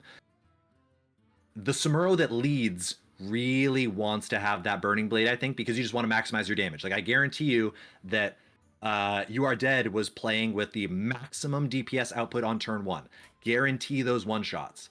But if you're instead transitioning to a kind of, or just even wanting to have the transition for your Samuro, Sash of Illusion might be the way to go. So for people that are grinding items on Samuro, it could be a new angle. Yeah, absolutely. And you know, I am just still amazed. We saw You Are Dead like just blow out with that crazy start versus Scarlet. And then it was like the tables were turned, right? Yeah. Leaf just came back and said, no, I'm just gonna blow out your starting here, and just completely turned it around. And now is gonna be up against Atsuna, but just waiting to get some final confirmation here, because we might actually have a player leave the tournament here. So we're just gonna wait someone gotta go to a sleep? minute. Yeah, An it is EU getting player? pretty late. Yeah. So we're just waiting for final confirmation there to find out what exactly is happening with our next match, because the next one could potentially be the very last match now. Yeah, and I was gonna say the cool part about this next match, I hope that no one leaves. I hope that we get to see out the next 2 matches here, because this narrative that's about to potentially happen is really interesting. Leaf, again, as a player, as a competitor, Leaf is essentially responsible for making the team builder for Mercenaries. That a lot of the people that have been tryharding and theory crafting Mercenaries from right at the beginning have been using Leaf's assets like that. It's been an amazing help, super huge boon to the community. What player would have better access to like the spiciest, deepest counter comp than Leaf? We knew that BTX was around forever. It is absolutely possible that Leaf from the get-go was going, okay, people are going to BTX. I'm going to draft a comp that can beat BTX and then still have a good matchup against people who weren't going that deep, right? I can say that I'll beat everyone that wasn't prepared and then have the counter matchup for the people that were prepared. What we might see is if no one leaves and Leaf can get this dub against Atsuna in losers finals, we know that up at the top there, Karkar is sitting with almost the mirror, right? So if Leaf can show that they can beat nature, like if they just 2-0 stomp, the finals are probably also going to be very similarly a 2-0 stomp. If they lose, then we go back to the nature mirror. But Right. it looks like this matchup for Leaf is going to be one of the most important matchups here because they either take it all here or they're dead. And so it's going to be really interesting to see, or maybe if it gets even crazier and that that one carry-L is enough of a tweak in the game plan that you can get some mix-ups and make the difference. So Yeah. there's a lot of interesting narratives that are already going to be popping up here, but it looks like, unfortunately, we do have a result. Yep. So it looks like we're gonna have Atsuna drop out here, but gonna take third then. You know, closing out in third place down in that the final match of that lower bracket. But that does mean we are going to have Leaf just automatically move up to the grand finals then versus Karkar. So we're gonna have that grand finals in any moment now for you here. We're just getting everything set up because we had that kind of change in plans, but we'll get that for you momentarily as quickly as we can. Hopefully So Atsuna is okay. Hopefully it is just sleepy time and that yeah, we're just like phone's about to die or something like that. Who knows? But honestly, from a narrative perspective, this is probably the better way for it to go because now we get a really exciting, like we have no clue what is about to happen in this finals. BTX did not make it through. So we thought the kind of the crowd favorite, the horse in the race that should have been kind of the number one seed, died to a really sick counter comp, and we have those double nature. I mean, essentially a nature mirror went all the way to a winners finals position. So they just tore through winners as this strong showing for a nature comp. Leaf tore through losers with what is probably just an insanely good deck. I wonder. Let's take a peek even at the what was Leaf's bracket run here. I'm curious to see who did Leaf actually lose to early. Oh, Leaf actually died to Saphira in round 1. So Saphira, who then went on a sick tear through most of losers and ran, all the way. Oh, Leaf. Wow, I actually didn't even notice that. Leaf. So Saphira defeated Leaf in round 1 on winner's side in the beginning of the tournament. But then Leaf met Saphira in basically losers semis, losers quarters, and 2-0'd Saphira. So they figured out the matchup in between their losers run and then just scooped it right back on them. So I wonder if Saphira just had the jump and then Leaf had time to kind of figure it out, lab it out for a little bit, and came back with a very decisive 2-0 in the end there. So that's exciting. That's good to know. Does that really tell us anything about this final matchup? What was Saphira running? Okay, so Saphira was on the human control deck, which actually has nearly no overlap whatsoever with Karkar's finals matchup. So we don't really get to get any insight as to the finals here through that Saphira and Leaf narrative. But yes, here we go. Here we go. Game number 1. We see Leaf opening with I believe the same comp, right? I think they were leading. Oh no, they had the Zarella before, so they flexed out the Zarella from the opener, and we see Karkar leading with the triple nature opener, not the BTX opener, but the nature BTX. So let's see how this ends up lining up. So the good thing about this from Karkar's perspective is that Cairn Taunt really doesn't do much. But the threat of the super fire stomp, if they were watching the tournament, they would have just seen that this super crazy fire stomp combo is setting up for next turn. The cool part about Varden is they go slow you into slow you. That AoE freeze, it only slows for 2. It doesn't freeze you, but the Varden ability has no cooldown. And so Leaf is going to look to just go slow you on turn 1 and then crazy beatdown on turn 2. How does Karkar focus this down? Can Karkar interrupt this? Maybe that, and I feel like we've talked about this a couple times. This is where like that debate of, do they target something? Do they go for just some crits here? Are they trying to just slow things down? Ooh, okay, so it looks like Oh. Karkar's taking the burn Diablo angle. Yeah. Okay. All right. Yeah, I but it's respect not it. enough. I mean, Well, good damage, and so maybe you say this is as much as we can do, and as long as we can stop the second Fire Stomp out of Diablo in a couple turns, then this is fine. Because again, Varden Yeah. and Karen are very unthreatening, right? They themselves don't really do anything insane here. So this trade is probably okay. Again, Diablo's Fire Stomp is going to crit down the Brucon. But a cool option here, I actually don't know off the top of my head how these speeds are going to line up. Malfurion lets you speed up all your nature abilities. Does the nature speed up beat the Karen speed up? Because if it does, no, it doesn't. I think it might have been a coin flip to see who wins, but now the crazy Fire Stomp comes out. Yeah. I think that was a There shit it is. coin flip. I think that was a coin flip Yeah. because Oh, I think they were both tied at 3. But okay. they So, live and Diablo's down. yeah, Diablo's down, but look at the board for Karkar. Like, those mercenaries are so close to being dead. I mean, if there had been one additional hit that went through with that stomp, that I think they would have just full cleared the entire board. But that does give Leaf a good opportunity to come back and just deal damage and kill these pretty easily now. Yeah, it does. I mean, it's an easy cleanup, but again, this is a position where I think you're Yeah. supposed to be Karkar favored because sure, you're going to kill me, but I get a whole nother turn of actions. And the fact that my guys are at 1 but get to shoot for full Yeah. is going to be a huge deal maker. So what Yeah. does Karkar do with this? This is when knowing the speeds is critical, right? Because Yes. you need to be able to get equity out of as many of your mercenaries as you can if you're on Karkar's position. If Leaf can Right. find a way to cheese down 1, that's going to be really important. But I mean, look at Varden's speed. So slow. Endurance Aura is on cooldown, and they went with Grom. Or sorry, they went with Garrosh here, who is not threatening anything meaningful. Leaf basically said, sure, you get your opener. I know I put you to 1. I'm not going to stop it. I'm just going to set up for next turn. And actually, Leaf's Garrosh, if it goes for the gain life ability, which it should have, it doesn't matter how low you are, you're going to get the full plus 30 on this Garrosh turn, I think. I think so. That's really well played from Leaf. Yes. Okay, so now I think that swings things back in Leaf's favor. Even though Karkar got the full other rotation here, I think Leaf says, deal, make a giant Grom, or make a giant Garrosh, and then we're just going to go into the late game.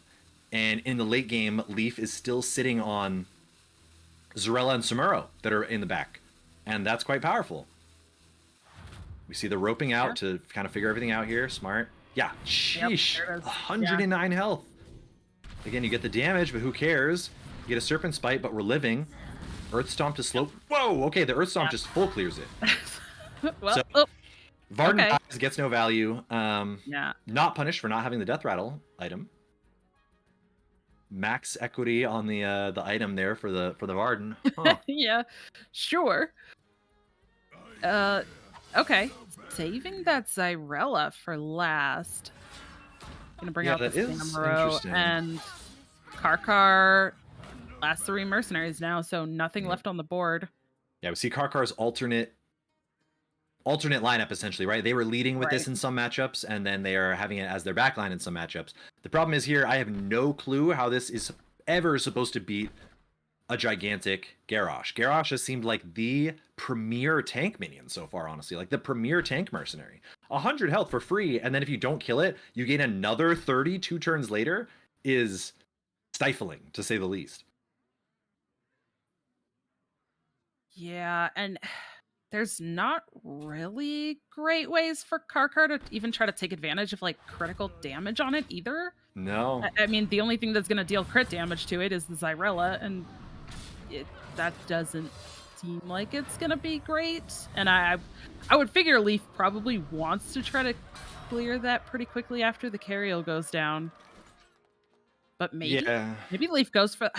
See, this is where it gets tricky too. When there's like several good targets, it's like, okay, which one do you go for first? Because I could see, obviously with the Cariel having the taunt, Leaf kind of has to go for that first and clear that out of the way. But then after that, does Leaf want to go for the Zyrella first, or is getting that Samuro off the board more valuable at this point?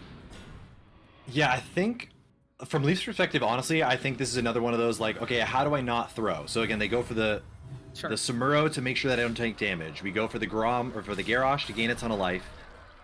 We get the AoE in there. Like, as long as we are just Yeah. up a Mercenary, we just keep grinding it out, keep doing all of my like max 2-for-1 abilities. Because what we're really seeing here from Karkar's perspective is you are sorely lacking sources of damage in this alternate opening lineup that finds itself in the back line. Like, I'm not necessarily sure what Karkar's back three like this are really good at killing. Maybe honestly, it's just if they don't have a high health target, then your kind of Cariel can do work. But if you ever get into a position where you're just racing for damage in your back three, Karkar is certainly at a disadvantage. Yep. And I think that's exactly what just happened there. Just mass amounts of damage, as much as they could. Leaf pulling out. Now that's Irella. So everything on the board, nothing left on the bench for either player. Only 2 minutes, or only 2 mercenaries left for Karkar. Now we get to see which way Leaf goes with this. Go for the crits or just burn one down. This is almost like, without really thinking about it super duper hard, this could be like a tie in some weird world. Like, again, Leaf also, look at Leaf's board. Yeah. Maybe I should just, I don't know if I should take back what I said about Karkar's lineup in the end, or I should just repeat it here for Leaf, because we're looking at basically a mirror match on the back line where instead of a Cariel, it's a Cairn, but neither of them do a ton of damage, and then it's Zarella and Samuro. Technically, Karkar has a very big Samuro,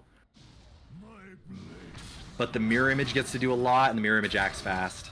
Yeah. Clears out the Samuro, and yeah, so Karkar is still just couldn't do enough damage, and the Cairn survived the entire game? I think Cairn was out there on turn 1 again. Yep.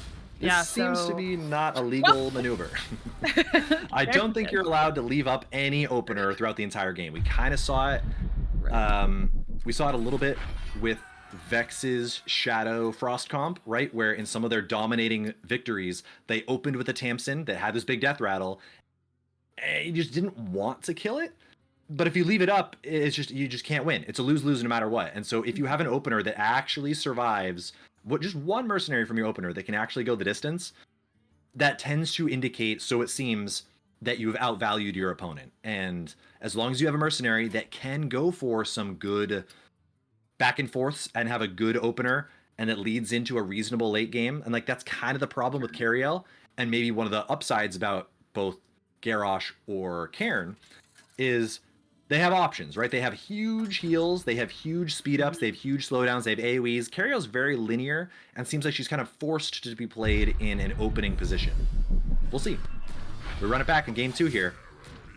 Yeah, it's kind of interesting, I feel like, as well, because I think in that last game, like, the Cairn wasn't very threatening in its own right. So it almost seemed like Karkar just kind of was like, I'll just leave it on the board, and it kind of just targeted everything else around it. So it stayed on the board from the get-go, like you said. But I think part of it also was just Karkar didn't really care about it necessarily, just wanted to get rid of everything else because the other things were more valuable. But how much did that Cairn actually get to do because it never got removed? Yeah, I think probably the worst thing that happened from it was the fact that it got to get the AoE stomp still. Like, the fact that it actually got to cash in a relatively good DPS ability, which again, Cariel doesn't have access to. That was probably the worst punish. So if for some reason Karkar can get to that same position but not get stomped like that, like the whatever the AoE is called from Cairn, then maybe that's a spot where you can actually turn it. But we see a mirror, both players just run out the same opener. Or a mirror from the start from last game. Right. Yeah. Which again was just very Leaf favored in the long run. Yeah. And again, kind of really, maybe Karkar is really debating the options here. Yeah, I would not be surprised if Karkar is busting out the calculator right now. So if we remember that in game 1, Karkar went for a Diablo burn. They tried to burn down the Diablo, and it didn't really get there. It kind of wasn't good enough. I'd be very surprised if he targets Diablo again. Really? Okay. Well, So same thing. But the thing though, yeah. Full DPS onto the Diablo again. Same actions from everyone. Yeah. Brucon goes for the lightning strike. Uppercut Sure. gives no heal. Ancestral uppercut from the Cairn. But again, famous position. Leaf is most certainly going for the stomp combo. Right. Yeah. Oh, this is no, you know what? Karkar is going for the coin flip again. So Karkar lost the coin flip on this turn here. Let's see if they can win it. Because I believe that Cairn acts at 3 speed, and as long as Karkar goes for a 2 speed, they can take an entire action off of the Fire Stomp. So you reduce the Fire Stomp damage, you can get some damage before, maybe even be able to burn down the Cairn.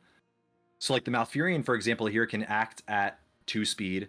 The Brucon could Muddy Footing and also act at 2 speed. Actually, I think their entire actions can go first. Interesting. Does he not?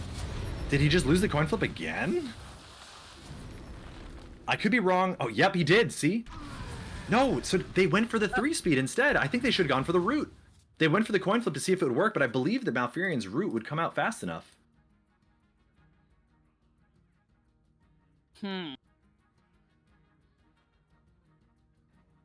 Unless they just don't have a fully leveled up Cenarian Surge and they're only getting the 1 speed, that could honestly be part of it. This could have just been a coin gap potentially here. Maybe. But I mean, but technically Karkar comes away with a first kill. They didn't get aced that time. Diablo is dead. Again, everyone's at low. But last time they went for the Grom here. I'm going to call it Grom for the 900th time. They go for the Garrosh here last time. They do it again. Again, yeah. Which makes sense. Again, if Leaf, you don't have to change anything. This is the way that the last game went. Yep. This is fine. Again, leave like Karkar's board just barely hanging on. And they should get their full rotation again, which is what Leaf traded for last time. So again, this is a spot where Karkar can change. Leaf has said, sure, you get another rotation. What are you going to do with it? If you do the one you did last time, you're going to lose. So you have to do something different. If that was your best possible option last time, I guess you're stuck. So you got to find something sneaky here. Karkar has to pull something out. I also believe that there is a bracket reset. So if Leaf wins this match, Karkar drops down into losers, Leaf goes up, and then we just have to run this back again, which you would expect Leaf to be favored still, coming up from losers, but Karkar, it will give Karkar options to go do something really drastic in potentially the bracket reset. So we'll see if anything changes here, but yeah, how does Karkar respond?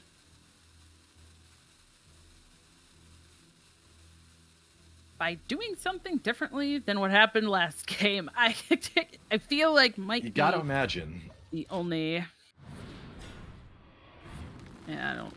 This all looks like it's going the same way that it did before. Right, you get your full rotation off. Big damage. You still get the clear. Again, your maximum crit on your Brucon, which is nice. I mean, Brucon cranked in for like 80 damage or something there, but this is now back down to a 3v4. I think, is this slightly better for Karkar? I mean, we know that the same 3 is out here, and again, I think Leaf just gets to jam the Zarella, knowing that you can counter the Samuro here, and yeah, Karkar just doesn't have enough DPS. Yeah, I think Karkar should have tried to change something. Again, maybe they took all the best options and they were just doomed. And if that is the case, then this bracket reset should be scripted already. But if I'm Karkar, I would have at least liked to go for some kind of switch up. Again, maybe they're saying we'll do the switch ups in the reset, but Leaf is more than happy to identify the fact that as long as I don't mess up, as long as I play the same, I will secure this win. So good realization from Leaf, and we'll have to see what Karkar has in the back pocket here. I don't think this can go wrong as long as you just keep that Zarella from Leaf targeting the Samuro on cooldown. Yeah, shrinks down. You punch for literally 0 and then 7.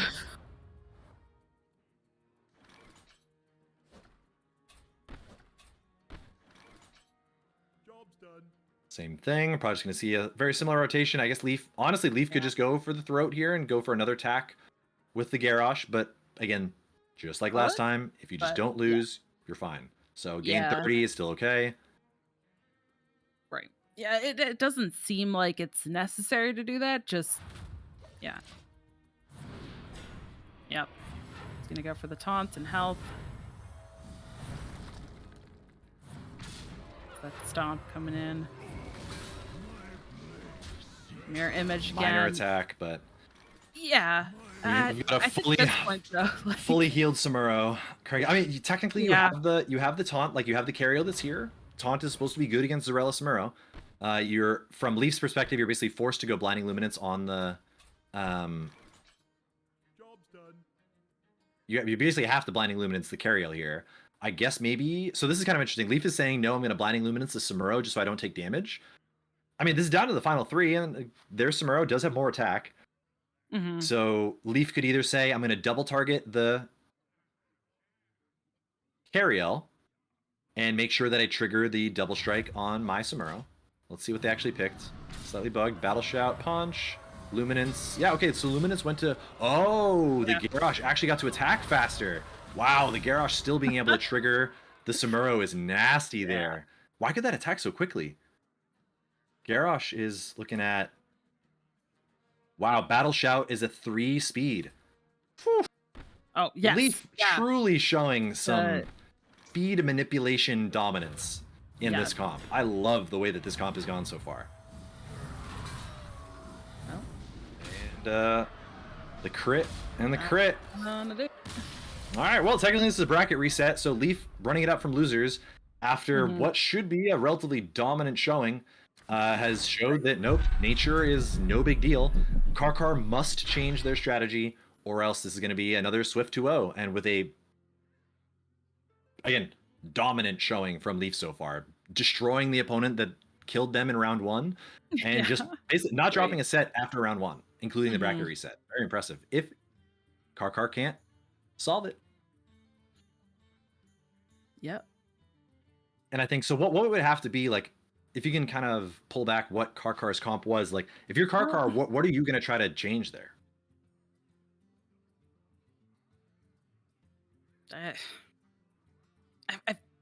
The two things we've talked about, right? The starting, and I don't think the speeds can change, but there were the couple of times maybe where the speeds were equal, and it just happened to be, you know, when they're the same, it's random on which one goes first. So maybe there was the potential coin flips that he lost, but yeah, that I think is definitely changing up the start. That's definitely the spot that I'm really curious to see. Again, we see the runsies backsies from Leaf. If Karkar does the same thing, it is just a coin flip. But I'm pretty sure that they could choose to go for entangling routes to prevent one tick from the Diablo. Like from the Fire Stomp, to just go to a relevant extra life total. Like just to have that extra damage not be dealt. Because again, you prevent a crit from the Fire Stomp as well. I think Leaf did just happen to win the coin flips, which does feel kind of bad. And from that angle, like Karkar does say, like, I guess if I go for it again, then it should be okay. But yeah, I guess at that point, maybe Karkar has to think about if it were just up to those coin flips or not, because if it's not, then, you know, doing the same thing, like, and it would still be the same results, then the coin flips didn't maybe necessarily even matter. And that's when Karkar has to look at changing up the starting mercenaries and coming up with a different plan. But, you know, going back to, so Karkar has Brucon, Zyrella, Samuro, Anacondra, Cariel, and Malfurion. Change up? Okay, it is a change up. Change up. It is a big change up. Okay, so Karkar's doing something. That's what you want to see, for sure. Right. Unfortunately, the better change up might have been to still just not coin flip the speed and go for a Brucon, because you could theoretically muddy footing the Diablo so that it acts really slow. If you do win the coin flip against the Endurance Aura, then you can muddy footing that, slow down the Diablo. I think as long as all the items are leveled up correctly and all the abilities are where they could or should be, I think that would work. And so maybe that's what Karkar is playing around, that information we don't necessarily have. But Karkar is switching it up. So they found a new line. Let's see how this works. Before they were going for Burn Diablo, just barely survive the AoE on turn 2, and then end up petering out from there. So let's see how this goes. Okay, no longer burning. We're That burning okay. Varden. Yeah, going for the I Varden, like not the it. Diablo. Okay. Varden goes very low. And we still had Malfurion speeding things up. So Anacondra and Malfurion should be able to act under the Endurance Aura. Again, as long as the things are theoretically leveled up, because Malfurion speeds up all of your nature spells by 2 or 3 if you have even a couple points into your first ability on Malfurion. And so that makes all your nature spells faster. Anacondra acts at 4 speed. That should be faster than Endurance Aura with a speed up. Malfurion himself should act faster than an Endurance Aura with a speed up. So I'm curious to see what Karkar goes for here. Yet again, Endurance Aura acts at 3 speed. And Fire Stomp just goes crazy. Yeah, lost the coin flip on Cenarian Surge. I don't know why. Did they just not level up their first ability or something? It seems like the nature speed ups are just not coming in time. Yeah, I'm not sure. That it's feeling like maybe it is missing one upgrade. Yeah, potentially. So again, now this position is before Karkar had a man down at this point. Or sorry, had nobody dead at this point. And so now they do were all have someone pretty low. dead. Yeah. But we have full health Brucon now. Okay, we'll see. We'll see how this goes.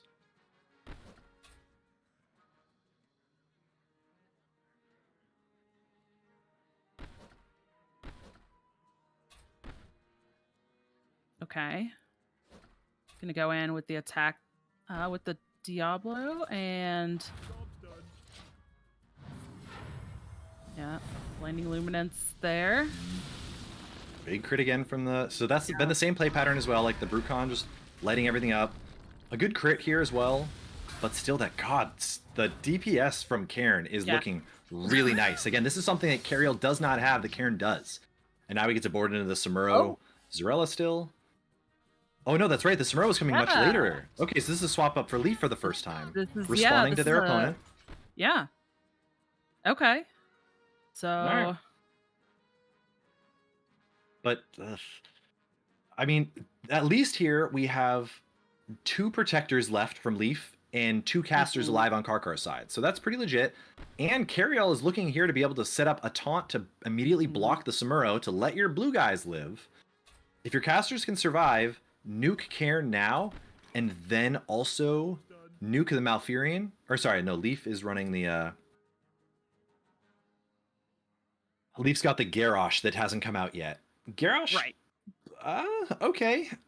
This is potentially winnable. Unfortunately, the Zarella kind of wants to shrink the Samuro damage here, right? Karkar's Zarella would really like to stop some of this beatdown from Samuro, which I think is doable, but I think the Endurance Aura from Cairn is back up. So this should be a super speed team from Leaf here.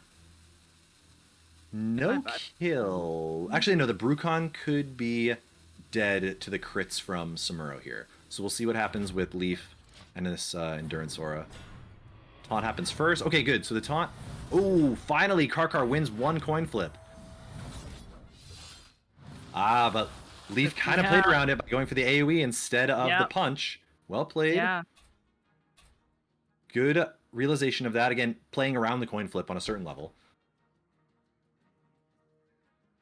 Okay, so now Leaf is slow. They got muddy footinged, it looked like, from the Brucon here, so this doesn't happen fast enough. So Samuro's going to be very weak this turn. This is going to be a very good turn for Karkar and a very bad turn for Leaf. This is where Karkar has to turn it around if they have an opportunity at all. Again, this is game 1 of the bracket reset, so they lose this, they're on game point. Mirror Image right away to get some damage. Blinding Luminance. Well played Blinding Luminance from Karkar to go for the DPS on the Cairn instead. Cairn falls. No, Cairn's still at 20? Holy moly. Cairn is just at infinity. I was misreading the health on Cairn. Okay, so this is a lot worse. That was a much better turn for Leaf than I thought. I thought for sure the Cairn was going to be dropping there. But no, still healthy enough. Yeah. And again, the good mirror image from the Samuro to still get in the damage. Yeah, I mean, put in damage and preserve health on their own board. It just seems like such a great use of the ability, especially at this late in the game. trying to just it does all of that, right? It pushes a little bit of damage, but preserving the health I feel like is also so important because at this point those two mercs that are left for Karkar aren't doing crit damage to Samuro either. No, That and just means Smuro's critting Samoro's them. sticking yeah, Samoro's That sticking is, around even longer. yeah. Yeah, I don't see how Karkar gets out of this. I think at this point it's just Leaf sends all these abilities in and closes out the game. Gonna take the rematch of the grand finals Yeah. because this is double elimination. So if anyone is a little confused there why we're doing this again, Mhm. that double elimination. So technically, the player has to lose twice to be knocked out. So Karkar going all the way through that winner's bracket, that upper bracket, means that losing the first part of the grand finals was still only their first loss. So Right. now down 0-1 in this second part, and we've seen 3 in a row for Leaf against this lineup. So I, I feel like we expect it to go kind of the same way in this next game as well. I think so, probably. Again, Karkar did make a switch up, and they went for. I mean, the cool part about having 6 mercenaries, right, is like your switch ups are numerous. Like there are a lot of different combos, and if you mess it up, then you get punished. Like there could theoretically have been a better combo that they could have gone for, right? I think they opened with Mhm. Malfurion, Zarella, and the not the Carriel. Karkar ended up going with the Zarella. Oh, the Anacondra, Malfurion, Zarella last time. I think it was. Um, Mhm.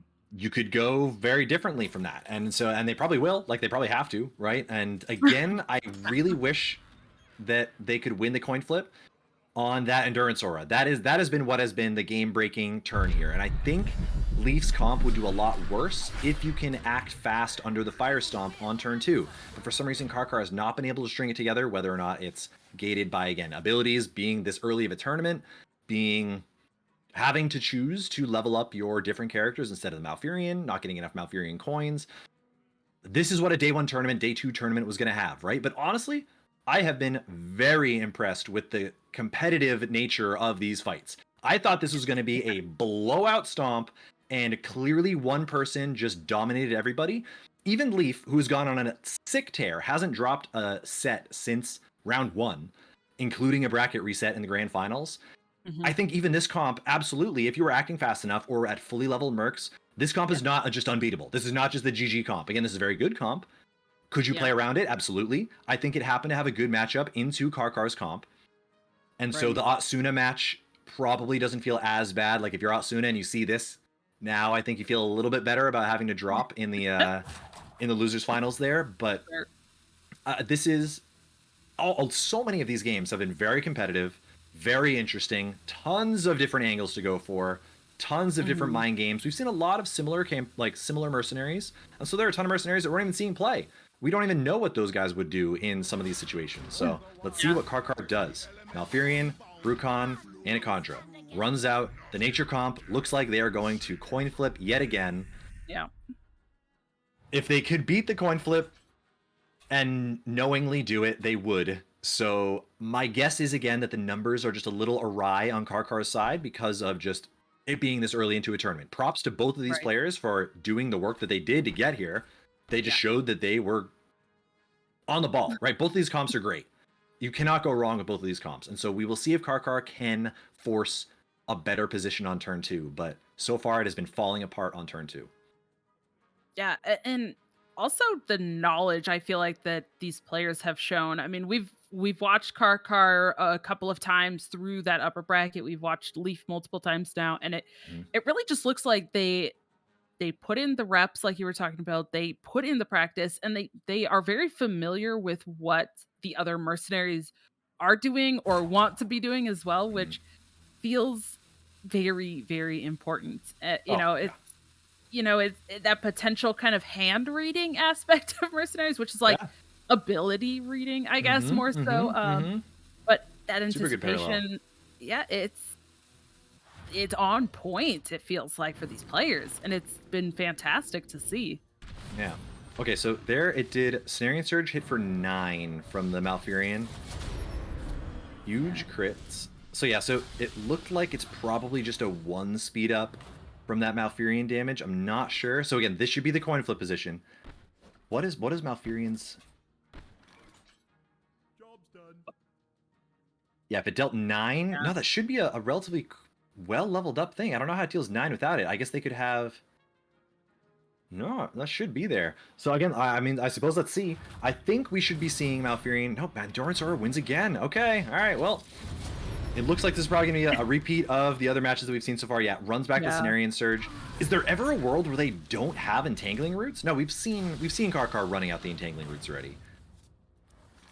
We've seen the Entangling Roots pop out, so it's not like they don't have it or anything like that.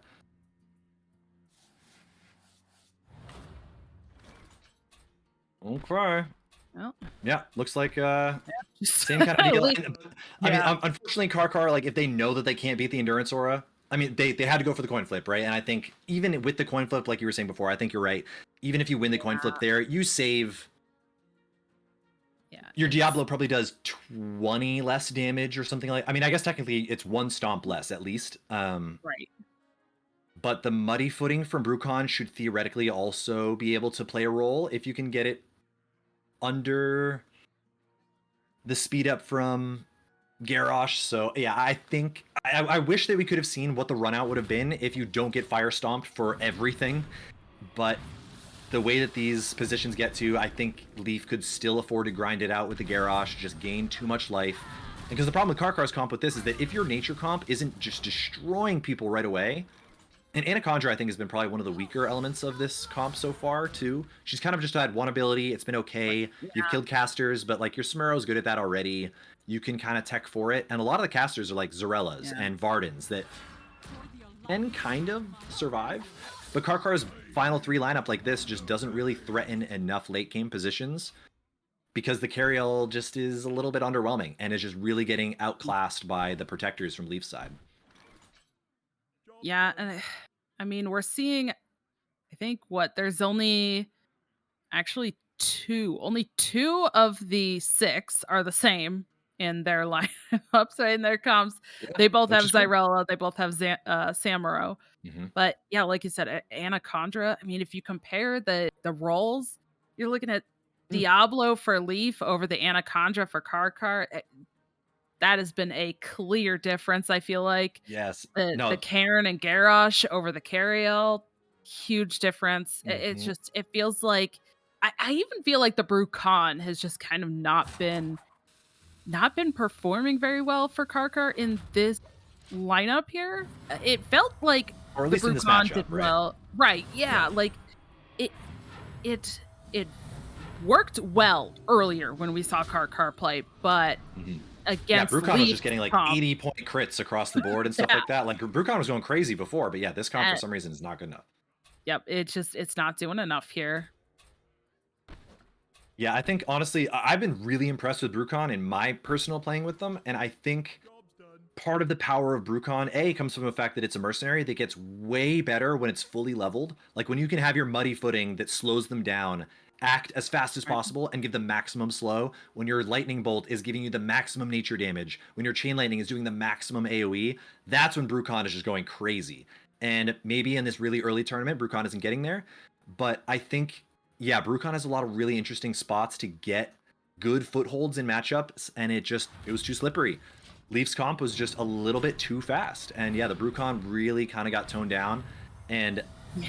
I think an amazing point of comparison in these matchups, yeah, is the fact that when you look at the two of these, who has better protectors? I would say Leaf does. Cariel Yeah. is just not doing it. Cairn has been part of an immense combo, and Garrosh has been representing this disturbingly large tank in the late game. Cariel has been fine. Malfurion has been fine. We're not getting the fast roots off of Malfurion. We're not getting powerful AoEs out of Malfurion. So I think Leaf wins in the Protector 1v1, or like just in the Protector equity matchup. And like you said, compare the fighters. Is Anacondra clicking one button and it's only good against casters better than Diablo, who's part of this insane combo? I would say no. And then so yeah, when you see that the Zarella and the Samuro are the same core of both, but it seems like Leaf had a deeper, kind of more nuanced, and honestly a more cohesive archetype and composition than Karkar did. Karkar has a really cool kind of like 3-3 split with triple nature, and then this kind of BTX with Cariel. Leaf had crazy stuff going on that had just these combos that if you were not ready for it, they were just going to catch you off guard. And we see we're down in the final position here, and technically I guess it is a 3v3, but Sure. the Samuro coming It's, with full health is just going to be spooky. yeah, and again we see this Samuro Zyrella sitting here on the board as well. For both players, but full health for Leaf and already damaged for both of them on Karkar's side. So feeling like Leaf is definitely still ahead again here, and But not by much. probably no, Not by this as one has much. felt a bit closer. But I think this is probably that point where Leaf now says, "Okay, I've already taken down like the first aspect of this grand finals, right? I'm already up 1-0. I want to close it out here." So could be thinking now about, okay, what could happen? What would Again, how can I lose me possibly here? throw? Yeah. And trying to just manage that at this point, I think is probably just going to be the safest and best bet for Leaf. Yeah, taking advantage of that mirror image. Big damage, but Yeah. man down. And yeah, I mean, so Karkar, honestly, I didn't catch what Karkar happened to do to be able to get back into a semi-even position at the end here. There was some minor difference in the middle, where there was a slight change. Maybe Leaf just happened to give them the opportunity to be able to like pretend to crawl back in, right? Like false hope seems like a really big part of this game as well. Like if you can give your opponent false hope, especially if it makes them do something wrong. But just having a strong mental too seems really important for these kind of matchups. Like understanding when you're supposed to go down and not just being like, oh my god, I just had 2 guys die, like I'm just dead, this is just over. Like not doing that is going to be really important. But like we said, Leaf has seemingly had a stranglehold on this matchup for the most part from the beginning. Karkar made some changes. Maybe they could have made a couple more. Maybe they could have had, instead of going all in on the nature comp, I think 3 times as your opener, they basically went nature once, triple nature, their backline, and then half nature. Yeah. I mean, props to them for switching it up. They tried, they did. But with that, Leaf, our Discord champion, takes down the tournament with what I would call to be an extremely spicy comp. Well played to Leaf. Well played to Karkar for the finals. Well played to Atsuna as well for reaching reaching the losers finals there, but had to bow out. And congrats to everybody that played, everybody that put in the hours to come and show up to this tournament, to grind this out. Everyone was basically full level. Everyone basically had the stuff that they wanted, it seemed like. There were some differences. BTX didn't win, right? A ton of really cool narratives from this. Yeah, absolutely. So, just to close things out, congratulations again to Leaf. And, thank you for having me join, and to NoPros for running the tournament, Poimlok running the stream and making everything look fabulous while we talked about everything that was going on. So much to talk about. Yes, and also VoidHAM helping with some of the back end as well, running the tournament, making sure that matches were happening. Yeah, all our beautiful graphics were by VoidHAM too, especially. Again, Yeah, shout out to everybody for this. And I know that Pasca was also talking about, again, if you guys like this Mercenaries tournament, we will be doing more. I am sure of it. We will do an EU-friendly one. I am sure of it. And NoProsHere is also doing a giveaway for some more bundles. So if you saw this and went, whoa, I have to go get Leafs comp right now, in the Discord, in the NoProsHere Discord, and on Twitter, you can find those giveaways to be able to enter into those. Again, some more people are giving away some more packs, and more packs. So good luck to everybody opening things. Thank you, everybody, for showing up here. Thank you, Dragonrider, for sitting this out with me. This is a blast. Again, what would you say was kind of your favorite? Did you have a favorite moment from this tournament at all, despite all of it? I love seeing a big AoE to clear 3 mercs at once. Anytime we got to see that was like, yeah, all right, knock them down. That's probably like the clipper of this tournament so far. That really sick Cairn, Diablo, Varden, triple comp. Varden really showing his stuff this game. I think Varden was overperformed Jaina. I think we saw Jaina in a couple spots, but Varden has made a showing for themselves being fine. I would say honestly, probably my favorite part was just being able to see BTX actually show up, but then not win, right? Like the favorite, the on paper favorite did what it could, and it made it really far, kind of steamrolled through as many people as we could get through. Yeah, that was probably being able to see that actually show up. Props to You're Dead Now, to that wasn't their name. They're close. The dead guy. Yeah, You Are Dead. That's You're Dead Now, and a very fitting name. Props to them for actually getting the Doomhammer, basically world's first tournament visual Doomhammer. So yeah, ton of really great moments in this tournament. It was a blast. It was a blast casting with you. And yeah, any final thoughts? Just thank you everybody that tuned in to watch. We hope that you enjoyed this, and thanks again for inviting me to join you here on the desk. Thank you for coming. I couldn't have picked anybody better. And again, yeah, so that's gonna be us for tonight. GG's to everybody. We will see you guys again out there. Mercenaries, there's so much more to discover. If anything, did one thing, it showed that this game is competitive. This game is interesting. There is and should be a competitive scene for this game. I think we did some good work in pioneering some of that, and I cannot wait to see where this game goes in the future. So from us, all behind the desk and behind the desk, GG's, have a good night, and we will see you out there in Mercenaries. Have a good night, everybody.